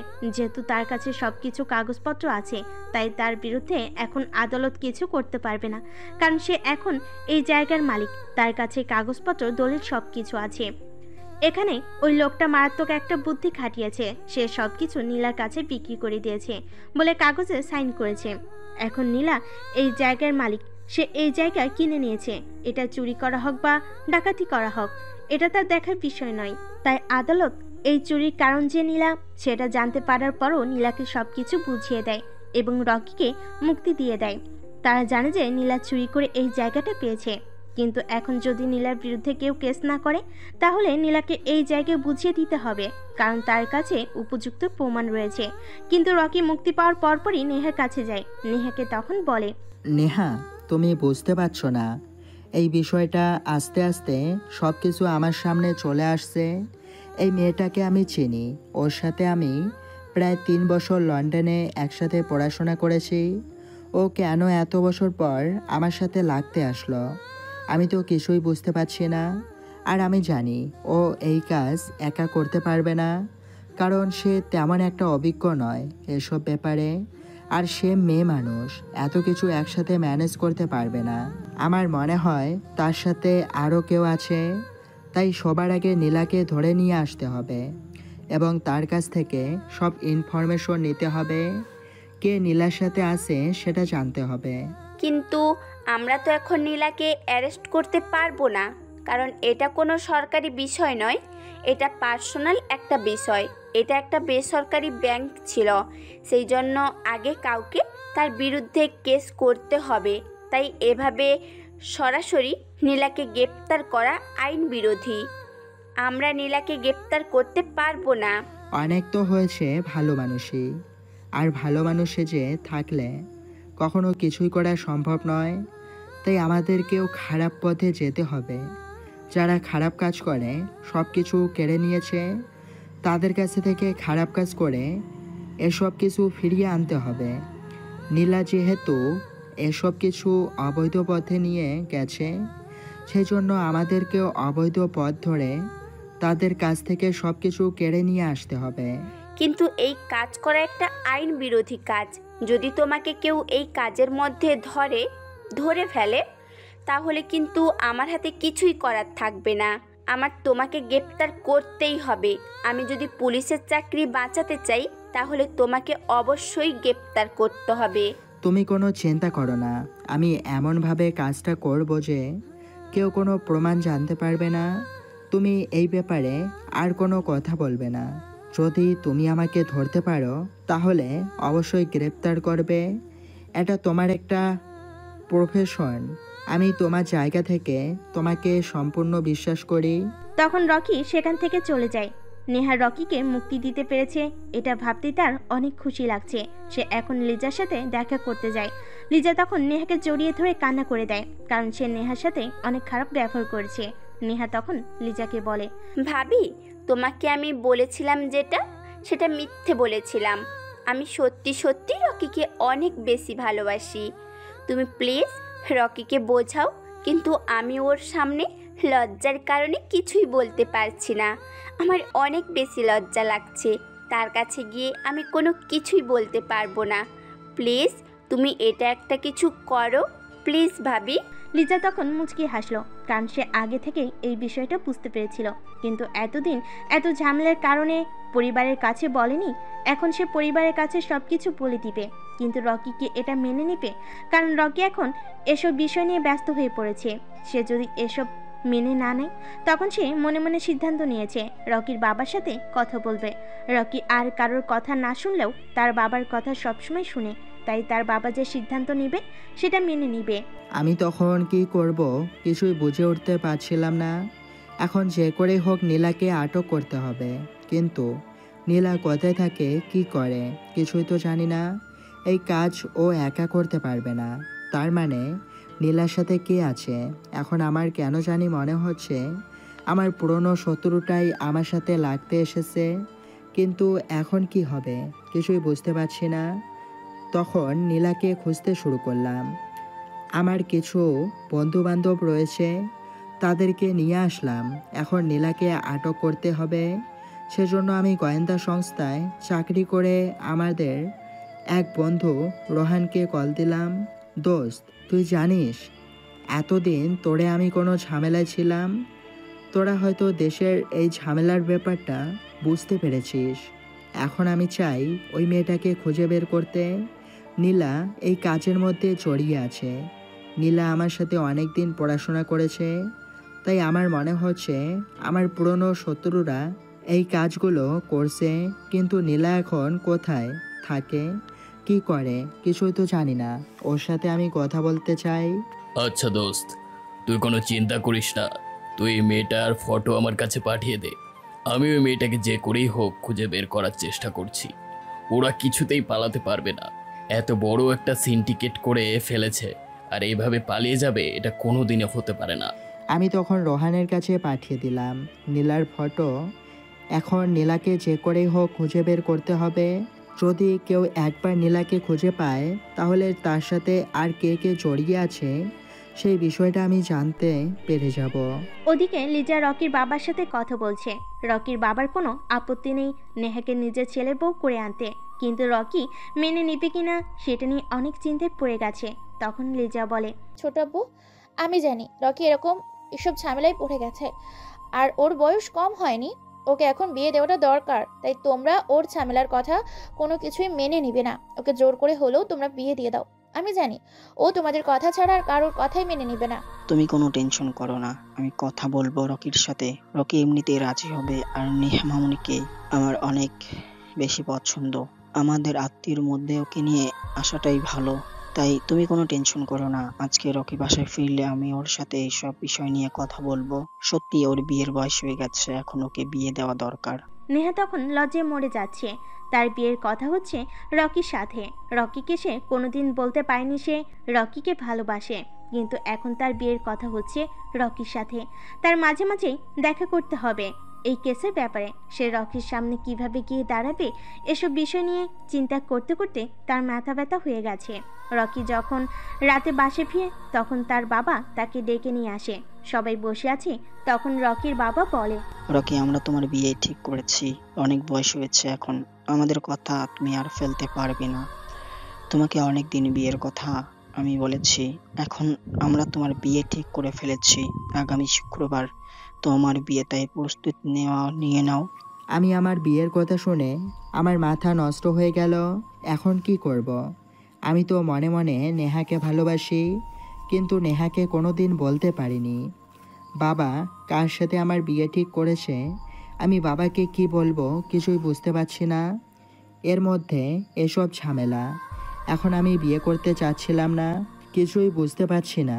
এর মধ্যে এসব ঝামেলা, এখন আমি বিয়ে করতে চাচ্ছিলাম না, কিন্তু বাবা এরকম করে কথা বলছে কেন? আমি তখন বাবাকে বললাম, আমি বুঝলাম না বাবা, তোমার এত তাড়াতাড়ি আমার বিয়ের ব্যবস্থা করে ফেললে, আর কার সাথে আমার বিয়ে হচ্ছে সেটাই তো আমি জানি না। হঠাৎ করে এসে বলছে শুক্রবার আমার বিয়ে। আমরা নেহার সাথে তোমার বিয়ে ঠিক করেছি, তাই তোমাকে বিয়েটা করতেই হবে। আমরা তোমার আর কোনো কথা মেনে নেব না। অনেক দিন তোমার কথা মেনে নিয়েছি, আজ তোমাকে 4 বছর হলো বিয়ের কথা বলে আসছি। তোমার চাকরি হয়েছে, সবকিছু হয়েছে, কিন্তু তুমি বিয়ে করতে চাইছো না। এখন আর তোমার কোনো কথা আমরা মেনে নেব না। নেহাকেই তোমার বিয়ে করতে হবে। নেহার কথা শুনে মনে মনে কিছুটা স্বস্তি পেলাম। এতক্ষণ অনেক টেনশনের মধ্যে ছিলাম, কিন্তু এখন আমি বিয়ে করতে চাই না, কথাটা বোঝাতে হবে। কিন্তু নেহার সাথে এসব বিষয় নিয়ে কথা বলতে গেলে বাবা অনেক বেশি রেগে যাবেন। বাবা আমাকে অনেক বেশি ভালোবাসেন, কোনোদিন কোনো কাজে বাধা দেননি, কিন্তু এখন যদি বাবার কথা মেনে না নেই তাহলে সমস্যা হবে। আর নেহাকে এখন বিয়ে করতে গেলে আমি সব কিছু থেকে দূরে সরে যাব। এখন যদি ওর মায়ায় আমি জড়িয়ে পড়ি তাহলে আমি আমার প্ল্যানে সাকসেসফুল করতে পারবো না, আমি ওই অপরাধীকে ধরতে পারবো না। আর যে আমাকে এত বড় একটা ভয়ঙ্কর বিপদের মধ্যে ফেললো তাকে আমি এমনিতে ছেড়ে দিব, এটা হতে পারে না। কি এত চিন্তা করছো? তোমার কোনো কথা আমরা মেনে নিব না, তাই আমি যেটা বলছি সেটা শোনো। তোমার বাবা যে সিদ্ধান্ত নিয়েছে সেই সিদ্ধান্ত তুমি মেনে নাও। আর তোমার শুক্রবার বিয়ে, তুমি প্রস্তুতি নিয়ে নাও। শুক্রবার কোনো কাজের কথা বললে কিন্তু এই বাড়ি ছেড়ে চিরদিনের জন্য চলে যেতে হবে। মায়ের কথা শুনে আর কোনো কথা বললাম না, নিজের রুমে চলে আসলাম। এখন আমি কিভাবে বিয়ে করব? আমি তখন মনে মনে স্থির করে নিলাম, যাই হোক বিয়েটা করে নেই, এরপর আমি কাজ করতে পারবো। আর নেহা যদি পাশে থাকে তাহলে আলাদা একটা শক্তি পাবো। তাই আর কোনো কথা না বলে বিয়ের জন্য রাজি হয়ে গেলাম। কিন্তু আমার এই বিয়ের ব্যাপারটাকে কথা বলল নিশ্চয় লিজা, সেটা আমি খুব ভালো করেই বুঝতে পারছি। তখন রকির বাবা সবকিছু ঠিক করে ফেলেন। নেহার বাবা মার কাছে সবকিছু বলে দেন এবং সবাই বিয়ের প্রস্তুতি নিতে শুরু করে। নেহা তখন মনে মনে আনন্দে ভেসে যাচ্ছে, কারণ রকি তাকে বিয়ে করতে রাজি হয়ে গেছে। কিন্তু রকির সামনে এখন সে কিভাবে যাবে? এভাবে দেখতে দেখতে 4টা দিন কেটে যায়। আজকে বুধবার, আর মাত্র 2 দিন আছে বিয়ের। রকি চিন্তা করলো এই 2 দিন যেন কোনো ঝামেলা না হয়। কিন্তু রাতের বেলা যখনই সে ঘুমোতে যাবে তখনই হঠাৎ করে রোহান কল করলো। দোস্ত, তুই কোথায় আছিস? তাড়াতাড়ি আমার অফিসে চলে আয়। মেয়েটাকে ধরতে পেরেছি।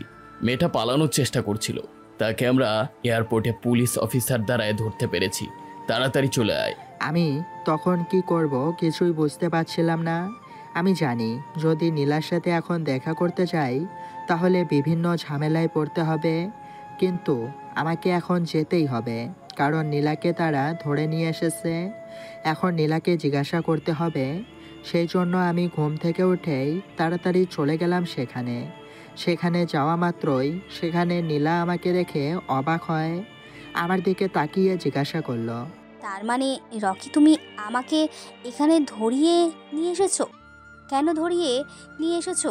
নীলা, তুমি কেন এই কাজ করলে? তোমার সাথে তো আমার অনেক দিন আগের ঝামেলা, সেই ঝামেলা শেষ হয়ে গেছে। আমি তোমাকে ভালোবাসি না সেটা বলে দিয়েছি, কিন্তু তুমি কেন আমার সাথে এরকম করছো? তুমি কেন ওই ব্যাংকটা হ্যাক করলে? আর ওই ব্যক্তির সব টাকা পয়সা তোমরা নিয়ে কি করেছো? এখন যে আমাকে ফাঁসিয়ে দিলে, আমাকে পুরো দেশের সামনে লজ্জিত করলে, এর ফলাফল কি হবে তোমরা বুঝতে পারছো? তুমি কি পাগল হয়ে গেছো? ওই ব্যাংকটা আমাদের, ওই ব্যাংকের মালিক আমরা। তাই তোমরা শুধু শুধু ঝামেলা করো না।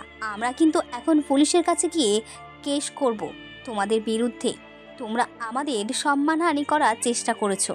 রোহান তখন নীলার দিকে এগিয়ে এসে নীলার চুলের পেছনে ধরে তাকে দেওয়ালের সাথে আঘাত করতে থাকে। নীলা তখন চিৎকার করে কান্না করতে শুরু করে। রোহান তখন তার একজন মহিলা অফিসারকে নীলাকে টর্চার করার কথা বলে। তখন সেই অফিসার একটা লাঠি নিয়ে এসে নীলাকে মারতে শুরু করে।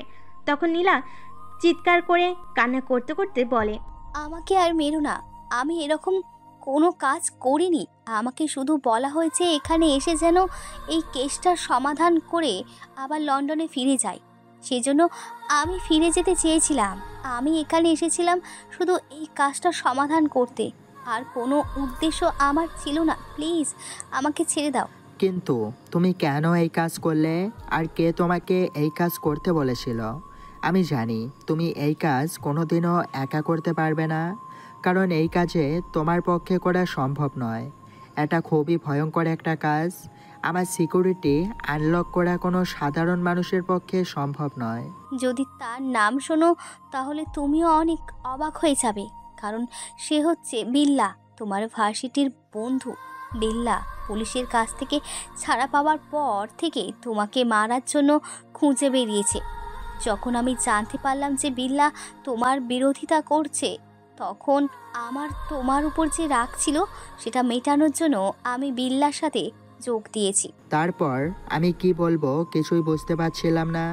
আমার খুব ভালো বন্ধু বিল্লা, ছোটবেলা থেকে একসাথে পড়াশোনা করেছি। এরপর লন্ডনে গিয়ে একসাথে কম্পিউটার সায়েন্সে কাজ করেছি এবং সেখানে পড়াশোনা করেছি। কিন্তু বিল্লা অনেক লোভী ছিল। সে বিভিন্ন সময় খারাপ কাজের সাথে জড়িয়ে পড়েছিল। একবার সে অনেক বড় একটা চুরি করে ফেলেছিল এবং তাকে ধরে আমি পুলিশের কাছে ধরিয়ে দিয়েছিলাম, কারণ আমি সব সময় অন্যায়ের বিরুদ্ধে প্রতিবাদ করার চেষ্টা করেছি। সে জায়গা থেকে তাকে তখন পুলিশে দেওয়াটা আমার কর্তব্য ছিল, সেই জন্য তাকে পুলিশে দিয়েছিলাম। এখন বিল্লার কথা শুনে আমার মাথা ঘুরতে শুরু করেছে। আমি তখন নীলাকে বললাম, কি বলছো নীলা? বিল্লা এই কাজ করেছে? বিল্লা কেন এই কাজ করলো? আর বিল্লা এখন কোথায় আছে? তাদের সকলের ইনফরমেশন আমার কাছে দাও, না হলে কিন্তু তোমাকে মরতে হবে। এখানে তোমাকে মেরে ফেলা হবে। তোমরা বিল্লার বিরুদ্ধে কিছুই করতে পারবে না, কারণ বিল্লা এখন লন্ডনে আছে, আর লন্ডনে সে সব কিছু ভাগাভাগি করে ফেলেছে। এখন তার কাছে কোনো টাকা অবশিষ্ট নেই। সে সেই টাকা দিয়ে কোনো একটা বড় প্রজেক্ট করতে চায় আর তোমাকেই ধ্বংস করে দিতে চায়। তাই তোমরা বিল্লার বিরুদ্ধে কিছুই করতে পারবে না। আমি তখন তাকে কি বলবো কিছুই বুঝতে পারছিলাম না। আমার মুখ বন্ধ হয়ে গিয়েছিল। বিল্লার কথা শোনার পর থেকে আমার মনের ভেতরে বিল্লার প্রতি যে ভালোবাসা ছিল সেটা জেগে উঠেছে, কারণ বিল্লাকে আমি অনেক ভালোবেসেছিলাম। তাকে জেলে দেওয়ার পর আমি অনেক দিন কান্না করেছি, কিন্তু অন্যায়কে যদি প্রশ্রয় দিতাম সেদিন, তাহলে আজ পর্যন্ত আমি অন্যায়কারী হিসাবে সবার সামনে পরিচিত হতাম। আমি সেদিন অন্যায়কে প্রশ্রয় দেইনি আমার বন্ধু হওয়ার পরেও। আমি বিল্লাকে সেদিন পুলিশের কাছে ধরিয়ে দিয়েছিলাম। কি বলবো আর কি করব কিছুই বুঝতে পারছিলাম না। তখন আমি রোহানকে বললাম, রোহান, তোমরা নীলাকে বন্দি করে রাখো, আমি 2-1 দিন পর ওর সাথে দেখা করব। আমার কেমন জানি করতে শুরু করেছে। তোমার সাথে আমি পরে এই বিষয় নিয়ে কথা বলবো। এখন আমার কিছু বিশ্রামের দরকার বলেই আমি সেখান থেকে চলে আসলাম। বারবার নীলার বলা কথাগুলো মনের মধ্যে ভেসে উঠেছিল, আর বিল্লার সাথে কাটানো সেই সুন্দর মুহূর্তগুলো মনের মধ্যে ভেসে উঠছিল। অনেক মজা করেছি আমরা দুই বন্ধু মিলে, কিন্তু বিল্লা যে এভাবে খারাপ পথে ফিরে যাবে সেটা আমি কোনোদিনও ভাবতে পারিনি। কিন্তু বিল্লা কি করতে চাইছে আমার উপর প্রতিশোধ নিতে গিয়ে যে কত মানুষের জীবন ধ্বংস করে দিয়েছে, কত মানুষের টাকা সে আত্মসাৎ করেছে। এখন বিল্লাকে শাস্তি দিতে হবে, কিন্তু আমি কিভাবে লন্ডনে গিয়ে তাকে শাস্তি দিব? এসব ভাবতে ভাবতে বাসায় চলে আসলাম। আমি চিন্তা করছি আগে বিয়েটা করে নেই, বাবার ঝামেলার কাছ থেকে ছুটে যেতে পারলে পরে আমি নিশ্চিন্তে এই কাজ করতে পারবো। ওদিকে বিল্লা এই বিষয়টা জানতে পেরে অনেক রেগে যায়। তার পাঠানো নীলা যে এভাবে ধরা পড়ে যাবে সেটা সে কোনোদিন ভাবতে পারেনি। এজন্য সে অনেক টেনশনে পড়ে গেছে। সে তখন সাগরকে আবার নিয়ে আসে। সাগর, আমাকে যে করেই হোক ওই জায়গাটা আমার দখলে নিয়ে আসতে হবে। যদি ওই জায়গাটা এভাবে পড়ে থাকে তাহলে সেটা আমার কাছ থেকে চলে যাবে। সেই জন্য সেই জায়গায় আমি কোনো একটা প্রজেক্ট করতে চাই। যদি ওই জায়গাটা আমার হাত থেকে একবার চলে যায় তাহলে আমার 100 কোটি টাকা লস হয়ে যাবে। কিন্তু তুই যেটা করতে চাচ্ছিস সেটা কিন্তু খুবই ভয়ঙ্কর একটা কাজ, কারণ ওই জায়গা নিয়ে এখন কেস চলছে। ওই জায়গায় কোনো কিছু করতে গেলে সমস্যা হবে, আমাদের ধরা পড়ে যাওয়ার আশঙ্কা বেশি। কোনো কিছু বুঝতে পারছিস না? যদি ওই জায়গাটা একবার আমার হাত থেকে চলে যায় তাহলে কিন্তু আমি আর ওই জায়গাটা কোনোদিন ফিরে পাবো না। ওই জায়গাটা আমার আয়ত্তে রাখতে হবে, আর ওই জায়গাটা যদি আমার কাছে রাখতে চাই তাহলে আমাকে যে করেই হোক ওই জায়গায় কোনো একটা কিছু বানাতে হবে। কিন্তু কি বানাবো? আমার মনে হয় ওই জায়গা আবারও একটা ব্যাংক বানানো দরকার। তুই বুঝতে পারছিস, ওই জায়গায় আগে ব্যাংক ছিল, এরপর এখানে যদি আমরা নতুন একটা ব্যাংক করি আর সেই ব্যাংকে টাকাগুলো কম সুদে দিই তাহলে এটা নিয়ে আরও অনেক বেশি আলোচনা হবে, আর আলোচনার মধ্যেই আমাদের ব্যাংকটা সবার কাছে পরিচিত হয়ে যাবে। আর প্রথমে কিছুদিন ভালো কাজ করতে হবে, ওই ব্যাংকের মাধ্যমে মানুষকে সহযোগিতা করতে হবে, এতে করে মানুষের পছন্দের তালিকায় আমরা ঢুকে যাব, এরপর ভিতর থেকে সবাইকে শেষ করে দিব। এটা তুই খুব ভালো কথা বলেছিস। আমি ওই জায়গায় আরেকটা ব্যাংক করব। ওই জায়গাটা আমার দখলে রাখতেই হবে। তাই তুই সব কাজ শুরু কর। নীলা ওখানে ধরা পড়ে গেছে, তাই আমরা ওখানে যেতে পারবো না। ওখানে কিছু লোকজন রেখে দে আর ওদেরকে দিয়ে সব কাজকর্ম শুরু করে দে। কাগজপত্র সব কিছু রেডি রাখা আছে। টাকা যত প্রয়োজন হয় তত টাকা খরচ কর, কিন্তু ওই জায়গাটা আমার চাই। ওই জায়গায় আর কাউকে আমি কোনো দিন ঢুকতে দেব না। তখন সাগর দেশে কল করে কিছু লোকজনকে সেখানে লাগিয়ে রাখে, কারণ তারা এখন দেশে ফিরে আসতে চায় না। যদি দেশে ফিরে আসে তাহলে তারা ধরা পড়ে যেতে পারে। সেজন্য তারা কিছু লোকজনকে দিয়ে সেখানে কাজ শুরু করে। কাগজপত্র সব কিছু তাদের পক্ষে আছে, তাই কেউ তাদেরকে বাধা দিতে পারবে না। তারা লিগালভাবে ওখানে খুলবে, কিন্তু ওই ব্যাংকের আগের মালিক তার সব কিছু শেষ হয়ে গেছে, পাগলের মতো করছে লোকটার এত স্বপ্নের একটা ব্যাংক এভাবে ধ্বংস হয়ে যাবে এটা সে কোনোদিন ভাবতে পারেনি। তার সাধারণ মানুষের এত দুঃখ কষ্ট কিভাবে মানুষ সহ্য করবে? কত মানুষের টাকা ছিল এই ব্যাংকে, এত টাকা তারা কিভাবে ফেরত দিবে? যদি কোনো সরকারি ব্যাংক হতো তাহলে হয়তো সরকারি তহবিল থেকে তাদেরকে টাকা ফেরত দিয়ে দেওয়া হতো, কিন্তু এটা একটা বেসরকারি ব্যাংক, তাই এই ব্যাংকের কোনো টাকা সরকারের পক্ষ থেকে আসবে না। ওদিকে দেখতে দেখতে শুক্রবার চলে আসলো। আজকে আমার বিয়ে। এই কয়েকদিন নেহার সাথে একদম আমার দেখাই হয়নি। আমি দেখা করতে চাইনি, কারণ ওর সামনে যেতে এখন আমার লজ্জা লাগছে। দেখতে দেখতে আমার বিয়েটা হয়ে গেল। বাসর ঘরে ঢুকলাম, তখন নেহা এগিয়ে আসে আর আমার পায়ে ধরে সালাম করলো। আমি তখন নেহাকে উঠিয়ে আমার সামনে দাঁড় করালাম, কারণ তার সাথে আগে আমি কিছু কথা বলে নিতে চাই। আমি তখন তাকে বললাম, নেহা, আমি জানি না তুমি আমাকে ভালোবাসো কি না, কিন্তু আমার পরিবারের পক্ষ থেকে তোমার সাথে বিয়ে ঠিক করা হয়েছে, সেই জন্য আমি বিয়ে করে ফেলেছি। আর সত্যি কথা বলতে আমি তোমাকে পছন্দ করি। এখন তুমি যদি আমাকে পছন্দ করো তাহলে তুমি আমার সাথে সংসার করতে পারো, আর যদি পছন্দ না করো তাহলে আমি তোমাকে সুযোগ দিচ্ছি, চলে যেতে পারো, কারণ আমি কারোর সাথে জোর করে সংসার করতে চাই না। আর আমি জানি জোর করে কোনোদিনও ভালোবাসা পাওয়া যায় না। রকির কথা শুনে নেহা কি বলবে কিছুই বুঝতে পারছে না। সে রকির দিকে অবাক দৃষ্টিতে তাকিয়ে আছে। তখন রকি আবার ইশারায় জিজ্ঞাসা করে নেহার উত্তর কি। নেহা তখন রকিকে হঠাৎ করে জড়িয়ে ধরে বলে, যদি সত্যি বলতে চাই তাহলে আমি তোমাকে অনেক ভালোবাসি। কারণ আমি এই বিয়ের কথা বলেছি ভাবিকে। আমি তোমাকে ভালোবাসি, কিন্তু কোনোদিন তোমার সামনে লজ্জার কারণে বলতে পারছিলাম না। আমি ভাবিকে বলেছি তোমার সাথে আমার বিয়ে নিয়ে কথা বলতে, সেই জন্য আমাদের বিয়েটা হয়েছে। আমি তখন ওর কথা শুনে আমি ওর দিকে কিছুটা রাগী দৃষ্টিতে তাকালাম। এভাবে আমাকে সবাই বোকা বানালো। আমি তো ভেবেছি যে পরিবারের সবাই বিয়ে ঠিক করেছে, কিন্তু আসল কার্যকলাপ যে ও করেছে সেটা তো আমি জানতেই পারিনি। তখন সে আমার দিকে তাকিয়ে হেসে দিল। আমি তখন তাকে জড়িয়ে ধরলাম। এরপর তাকে বললাম, নেহা তুমি জানো আমি কেসটা নিয়ে অনেক সিরিয়াস হয়ে পড়েছি, কারণ এটাতে আমার পার্সোনাল লাইফ জড়িয়ে গেছে। আমার কিছু বন্ধুবান্ধব যাদের সাথে আমার পুরনো শত্রুতা ছিল তারা এসব কাজ করেছে। আমি সব ইনফরমেশন পেয়ে গেছি। এখন তাদেরকে ধরতে হবে। তারা লন্ডনে বর্তমানে অবস্থান করছে। লন্ডন থেকে তাদের এখানে কার্যকলাপ করাটা খুবই ভয়ঙ্কর। আমি তাদেরকে কিভাবে ধরব? রকির কথা শুনে আমার মাথায় রাগ উঠে গেল। আমি তাকে এত কষ্ট করে বিয়ে করলাম, কিন্তু বাসর ঘরে ও এসে কাজের কথা বলছে, ভাবা যায়? আমি তখন তার দিকে তাকিয়ে রাগী দৃষ্টিতে বলে উঠলাম, এখন আমরা স্বামী স্ত্রী, সো এসব বিষয় নিয়ে কোনো কথা বলার দরকার নেই। আমরা যখন কাজের জায়গায় যাব তখন আমরা দুজন কর্মী, কিন্তু এখন আমরা স্বামী স্ত্রী, তাই এসব বিষয় নিয়ে কোনো কথা বলবে না। আর তোমাকে আমি কথা দিচ্ছি, তোমার যে কোনো পরিস্থিতিতে আমি তোমার পাশেই থাকবো। এখন তাহলে বাসরটা করি।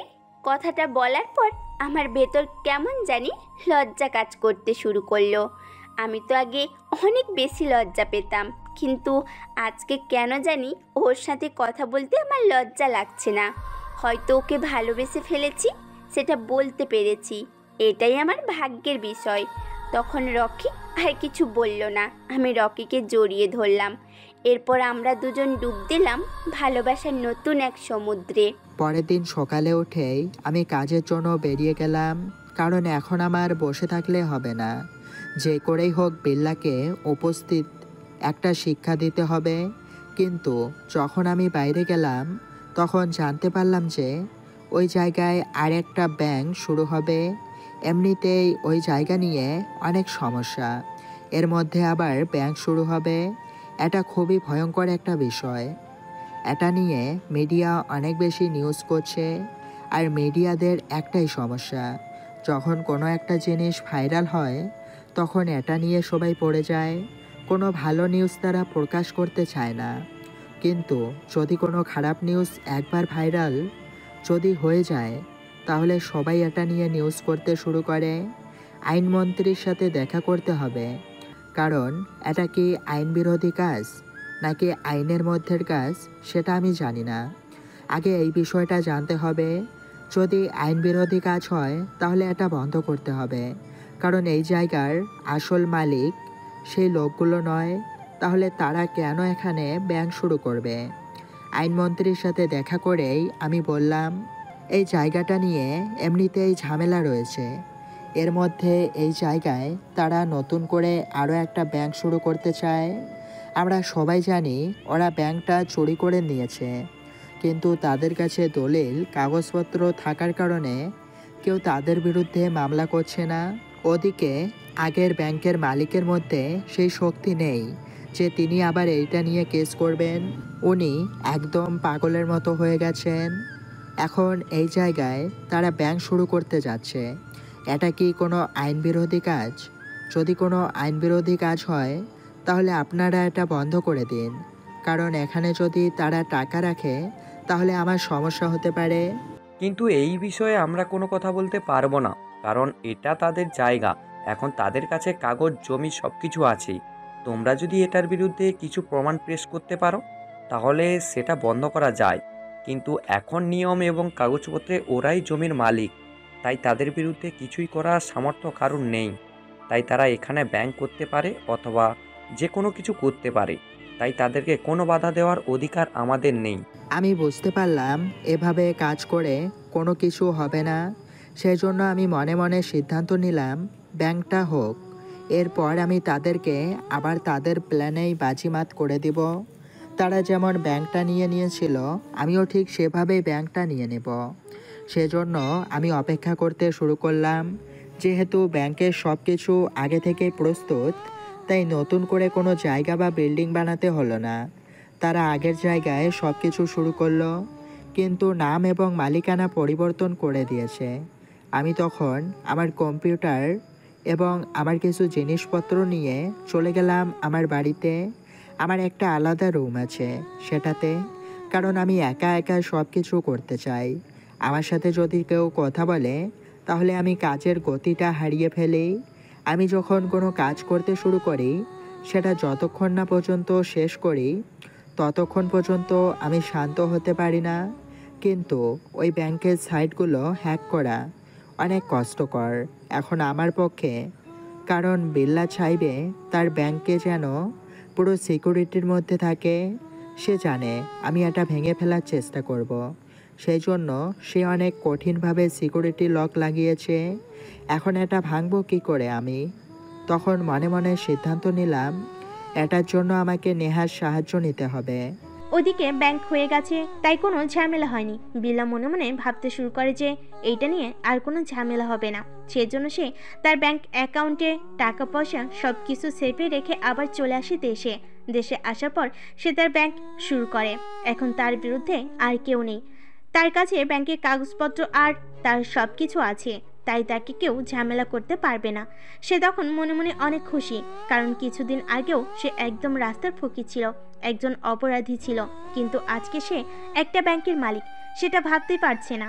ওদিকে রকি তখন নেহার কাছে যায়। নেহা তখন রকিকে দেখে এগিয়ে আসে। রকি তখন নেহার কাছে গিয়ে বলে, আমার কিছু সাহায্যর প্রয়োজন নেহা। কি সাহায্য রকি, বলো। নেহা, ওই ব্যাংকের কিছু ইনফরমেশন আমার প্রয়োজন, কারণ তারা ব্যাংকে অনেক ভয়ঙ্কর সিকিউরিটি সিস্টেম লাগিয়েছে, যে সিকিউরিটি সিস্টেম আমি ভাঙতে পারবো না। তাই ওই ব্যাংকটা যদি আমাকে আমার নিজের কন্ট্রোলে নিয়ে আসতে হয়, তাহলে ওদের কিছু ইনফরমেশন আমার দরকার। কিন্তু ইনফরমেশনগুলো আমি কিভাবে পাবো, এর জন্য আমি একটা প্ল্যান সাজিয়েছি। তুমি ভোক্তা অধিকারী ডিপার্টমেন্টের সাথে কথা বলে ওখানে থেকে কিছু অফিসার নিয়ে তুমি ওদেরকে চেক করার উদ্দেশ্যে ওখানে যাও। কিন্তু আমরা চেক করি কি করব? ওরা এই 3 দিন না 4 দিন হলো ব্যাংক খুলেছে, এর ভেতর আবার ভোক্তা অধিকার ডিপার্টমেন্টের লোকজন নিয়ে ওখানে গিয়ে কি লাভ হবে? তোমাকে নিয়ে এই একটা সমস্যা, তুমি কোনো কথা শেষ করার আগেই কথা বলতে শুরু করো। আমি যেটা বলছি সেটা শোনো। তুমি ওখানে চলে যাবে, আমি তোমাকে কিছু জিনিসপত্র দিচ্ছি, তুমি চেক করার নামে ওই জিনিসপত্রগুলো সেখানে যেটা বলবো সেটা লাগিয়ে আসতে হবে। কিন্তু এতে করে আমার কি লাভ হবে? আমি তখন নেহার কথা শুনে নেহার দিকে অদ্ভুত দৃষ্টিতে তাকালাম। মেয়েটা কি বলছে? আমি তার স্বামী, তাকে একটা কথা বলেছি, কিন্তু সে এখানে লাভ লস হচ্ছে। তা তোমার কি লাভ চাই? যদি আমাকে লাভ দিতেই হয় তাহলে আমাকে একটা পিচ্চি রকিকে এনে দাও। আমি তখন তার কথা শুনে তার দিকে এগিয়ে গেলাম। আমার এগিয়ে যাওয়ার কারণে নেহা পিছনে সরে যেতে শুরু করলো। আমি তখন তাকে বললাম, কি ব্যাপার? এই যে বললে তোমার একজন পিচ্চি রকি প্রয়োজন, তাহলে এখন পেছনের দিকে যাচ্ছ কেন? আসো বাবু, কাছে আসো। তখন সে লজ্জা পেয়ে গেল। এরপর আমাকে বলতে শুরু করলো, আসলে তোমার বলতে লজ্জা বলতে কিছুই নেই। ঠিক আছে, দাও, কি জিনিস দেবে আমি সেটা লাগিয়ে দিব।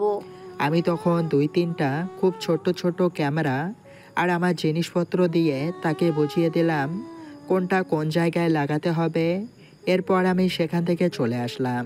নেহা তখন জিনিসগুলো নিয়ে চলে গেল ভোক্তা অধিদপ্তরে এবং সেখান থেকে কিছু অফিসারকে নিয়ে চলে গেল সেই ব্যাংকে যাওয়ার পর নেহাকে দেখে বিল্লা এগিয়ে এসে জিজ্ঞাসা করলো, অফিসার আপনারা হঠাৎ করে এখানে? আসলে ভোক্তা অধিদপ্তর ডিপার্টমেন্ট থেকে আপনাদের এই ব্যাংকে পাঠানো হয়েছে। ব্যাংকের সব কাগজপত্র ঠিক আছে কিনা সেটা দেখার জন্য আমাদেরকে সব কিছু দেখাতে হবে। আপনারা এক কাজ করেন, ব্যাংকের সব কিছু চাবি আর কাগজপত্র আমাদের হাতে দিয়ে দিন, আমরা সব কিছু চেক করব। কিন্তু কেন? আমার ব্যাংকের সব কিছু ঠিক আছে, আপনারা এটা চেক করবেন কেন? কিছুই জানি না, আমাদেরকে শুধু পাঠানো হয়েছে চেক করার জন্য, তাই এত কিছু প্রশ্ন করবেন না, পরে কিন্তু ঝামেলা হবে। বিল্লা সব কিছু দিয়ে দিল। এরপর নেহা আর সেই অফিসারগুলো চেক করতে শুরু করলো। তার শুধু চেক করার নাটক করছে, কারণ তাদের আসল উদ্দেশ্য আরেকটা। নেহা তখন কৌশলে সব কিছু জায়গায় জায়গায় লাগিয়ে দিয়ে সেখান থেকে সব কিছু ঠিক আছে বলে চলে আসলো। ডিউটি শেষে বাসায় ফিরে রুমে বসে আছে। তখন রকি এসে জিজ্ঞেস করলো, কি ব্যাপার নেহা, তোমাকে যেটা বলেছিলাম সেটা ঠিক মতো করেছো তো? তুমি কি ভাবছো আমি রকি চৌধুরীর স্ত্রী, আমি ঠিক মতো কাজ করব না? এটা কি হতে পারে? তোমার সাথে থাকতে থাকতে আমার বুদ্ধিও খুলে গেছে, আমি সব কিছু সঠিক জায়গায় সঠিকভাবে লাগিয়ে দিয়ে এসেছি, কোনো টেনশন করো না। তাহলে তো আমার বউ অনেক ভালো একটা কাজ করে ফেলেছে, তাকে তো এর উপহার দিতেই হবে। তুমি যা চাইছিলে তা তো তোমার দিতেই হবে। দেখছি এত সুন্দরভাবে কাজ সম্পন্ন করেছো, তার উপহারটা কি নেবে না? তারা দুজনেই হেসে উঠল। এরপর রকি গিয়ে নেহাকে জড়িয়ে ধরে নেহাকে সেই উপহার দিতে শুরু করলো। সেটা না হয় আপনারা নাই জানলেন। পরের দিন থেকে রকি সিরিয়াস হয়ে পড়লো, কারণ আজকে থেকে সে ভালোভাবে কাজ করতে পারবে। রকি তখন কিছুদিন বিশ্রামের সিদ্ধান্ত নিল, কারণ বিল্লাকে এখন যদি অ্যাটাক করে তাহলে একটা টাকাও পাবে না, কারণ বিল্লা এখন নতুন ব্যাংক শুরু করেছে। কোনো টাকা তার কাছে নেই যে ব্যাংক থেকে সব কিছু নিয়ে নিবে, কিছুই পাবে না। আসল কথা হচ্ছে জায়গাটা যদি নাও পায় তাহলে সে যেন সাধারণ মানুষের টাকাটা ফেরত দিতে পারে, এটাই তার মূল উদ্দেশ্য। এভাবে দেখতে দেখতে প্রায় 2 মাস কেটে গেল। রকি সব কিছু নিজের কন্ট্রোলে নিয়ে এসেছে, সেটা কেউ বুঝতে পারছে না। বিল্লা তখন অনেক খুশি, কারণ তার ব্যাংক খুব ভালোভাবে চলতে শুরু করেছে। প্রথম মাসে লেনদেন খুব কম হয়েছিল, কারণ এটা নিয়ে অনেক ঝামেলা হয়েছে, সেই জন্য মানুষ তাদেরকে আর বিশ্বাস করতে পারছিল না। বিল্লা তখন বিভিন্নভাবে অফার দিতে শুরু করে, কম টাকায় মানুষকে লোন দিতে শুরু করে, যার ফলে আস্তে আস্তে মানুষের বিশ্বাসের জায়গায় চলে আসে এবং ব্যাংকে আস্তে আস্তে লেনদেন শুরু হয়। বাংলাদেশে একটা সমস্যা খুবই ভয়ঙ্করভাবে দেখা দিয়েছে, সেটা হচ্ছে কোনো জিনিস যদি ভাইরাল হয় তাহলে সেটা নিয়ে অনেক আলোচনা হয়, আবার কিছুদিন পর নতুন আরেকটা জিনিস ভাইরাল হয়, এরপর মানুষ সেটাও ভুলে যায়। আগে কি ভাইরাল হয়েছিল সেটা মানুষ জানতে পারে না, সবাই ভুলে যায়। নতুন ভাইরালের নেশায় ব্যাংকের সব কিছু ভালোই চলছে, কিন্তু রকির মন থেকে সেই জিনিসটা যায়নি। তার মনে এখনও সেই ভয়ঙ্কর আঘাতের কথা মনে আছে। নীলাকে তারা এখনও বন্দি করে রেখেছে, কারণ সে বিল্লাকে ধরে একসাথে দুজনকে শাস্তি দিতে চায়। সেই ব্যাংকের মালিক অসুস্থ হয়ে বিছানায় শুয়ে আছে, কারণ তিনি এই মানসিক চাপ সামলাতে পারেনি, হার্ট অ্যাটাক করেছেন, এখন শয্যাশায়ী হয়ে বিছানায় শুয়ে আছে। রকি তখন বুঝতে পারে এখনই উপযুক্ত সময়, সেই জন্য সে কাজ করতে শুরু করে এবং ব্যাংক থেকে সব কিছু নিয়ে নেয়। ঠিক সেই দিন যেদিন তার কাছ থেকে সব কিছু কেড়ে নেওয়া হয়েছিল, দিনটি ছিল রবিবার। আজকেও সেই রবিবারে সব কিছু নিয়ে আসে। রবিবারে সে সব কিছু হারিয়েছিল, আজকে রবিবারে সে আবার সব কিছু ফিরে পেয়েছে। বিল্লা কোনো কিছুই বুঝতে পারে না, কারণ ব্যাংক ছুটির পর রকি 1 ঘন্টার ভিতরে সব কিছু কমপ্লিট করে ফেলেছে, কারণ আগে থেকে সব কিছু তার কন্ট্রোলে ছিল, তাই এসব কিছু করতে বেশি সময় প্রয়োজন হয়নি। যখন ব্যাংক থেকে সব ডকুমেন্ট তার কন্ট্রোলে চলে আসে তখন সে আর চুরি করেনি, কারণ যদি চুরি করতে যায় তাহলে সমস্যা হতে পারে। সে বুঝতে পারে ব্যাংকের মালিকানা যদি তার কাছে চলে আসে তাহলে ব্যাংকে থাকা সকল টাকা পয়সা সব কিছু তার কন্ট্রোলে চলে আসবে। পরদিন যখন বিল্লা ব্যাংকে যায়, ব্যাংকে গিয়ে সে আশ্চর্য হয়ে যায়, কারণ ব্যাংকের কোনো কিছু এখন তার আগের মতো নেই। সব টাকা পয়সা সব কিছু কেউ একজন হ্যাক করে নিয়েছে। বিল্লা তখন চিৎকার করে সাগরকে ডাকে, দোস্ত কি হয়েছে? আমি কিছুই বুঝতে পারছি না। ব্যাংকের অ্যাকাউন্টগুলোতে একটা টাকা পয়সা কিছুই নেই, কেউ একজন ব্যাংক থেকে সব কিছু হ্যাক করে নিয়েছে। আমি তো ভাবছিলাম কিছুই হবে না, কিন্তু এখন দেখছি একটা টাকাও নেই। এই টাকাগুলো কোথায় গেল? এখন তো মানুষ আমাদেরকে মেরে ফেলবে।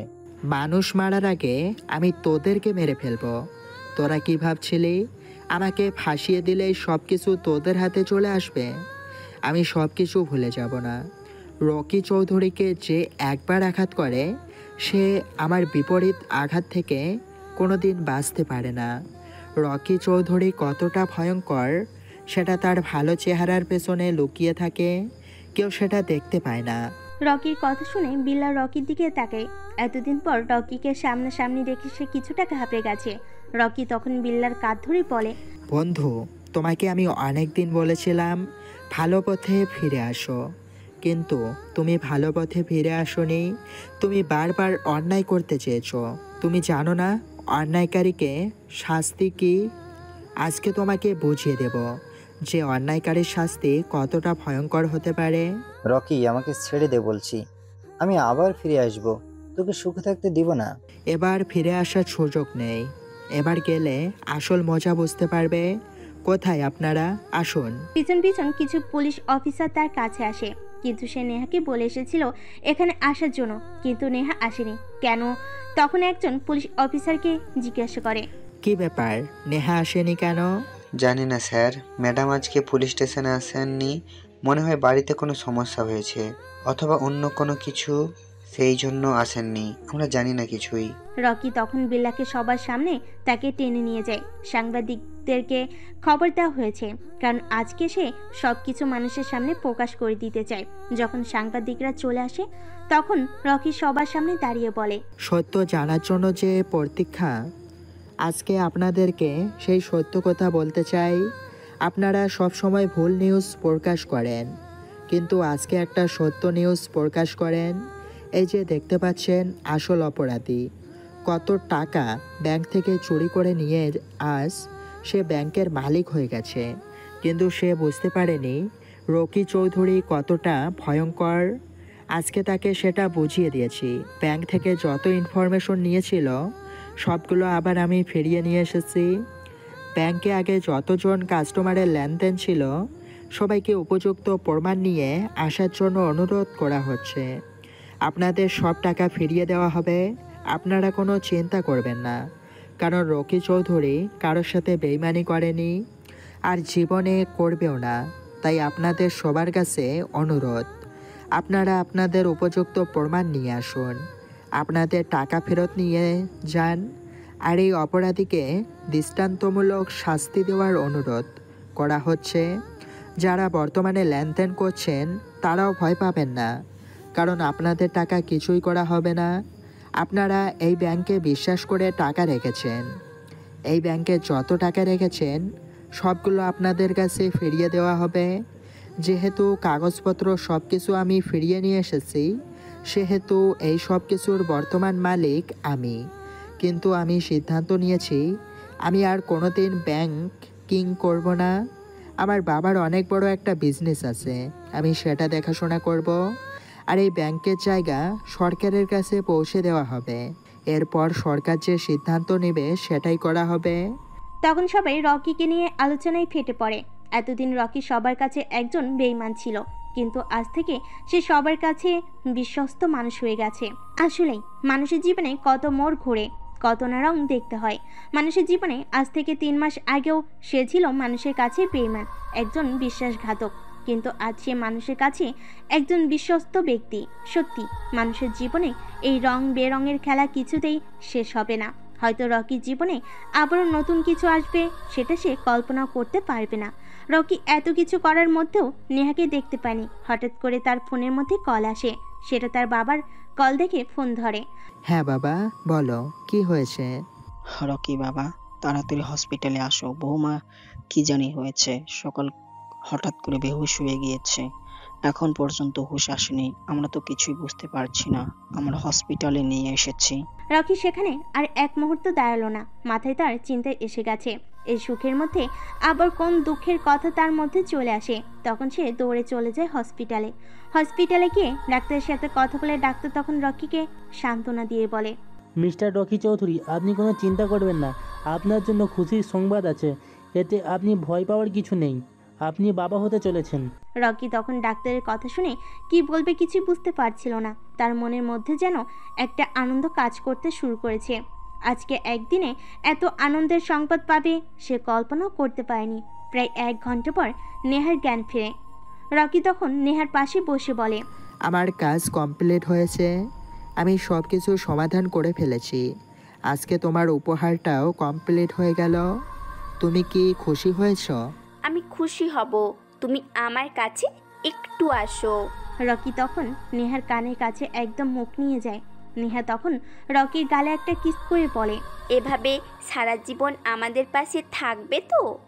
এখন তো আর আমি একা নই, তাই না? সাথে আমার পিচ্চি রকিটাও তো আছে। তখন তারা একে অপরকে জড়িয়ে ধরে। এভাবেই চলতে থাকুক পৃথিবীর সকল ভালোবাসা। সত্য একদিন সবার সামনে প্রকাশিত হবে, এটা চির নিশ্চিত। তাই সবাই মিথ্যাকে বর্জন করুন এবং সত্যকে গ্রহণ করুন। সত্য মানুষকে মুক্তি দেয় এবং মিথ্যা ধ্বংস করে। আমাদের জীবনে মাঝে মাঝেই পরীক্ষা আসে। আমরা যদি পরীক্ষার সময় শক্ত হাতে হাল ধরি তাহলে সব কিছুই সমাধান করা সম্ভব। যেহেতু রকি করতে পেরেছে, আপনারাও পারবেন। গল্পটা কাল্পনিক হলেও আমাদের জীবনে প্রায় এমন ঘটনা ঘটে। তাই আমরা যেন সত্যকে গ্রহণ করি এবং মিথ্যাকে বর্জন করি। আজকের গল্প এখানে শেষ করছি। দেখা হবে পরবর্তী কোনো গল্পতে। সেই পর্যন্ত সবাই ভালো থাকবেন, সুস্থ থাকবেন।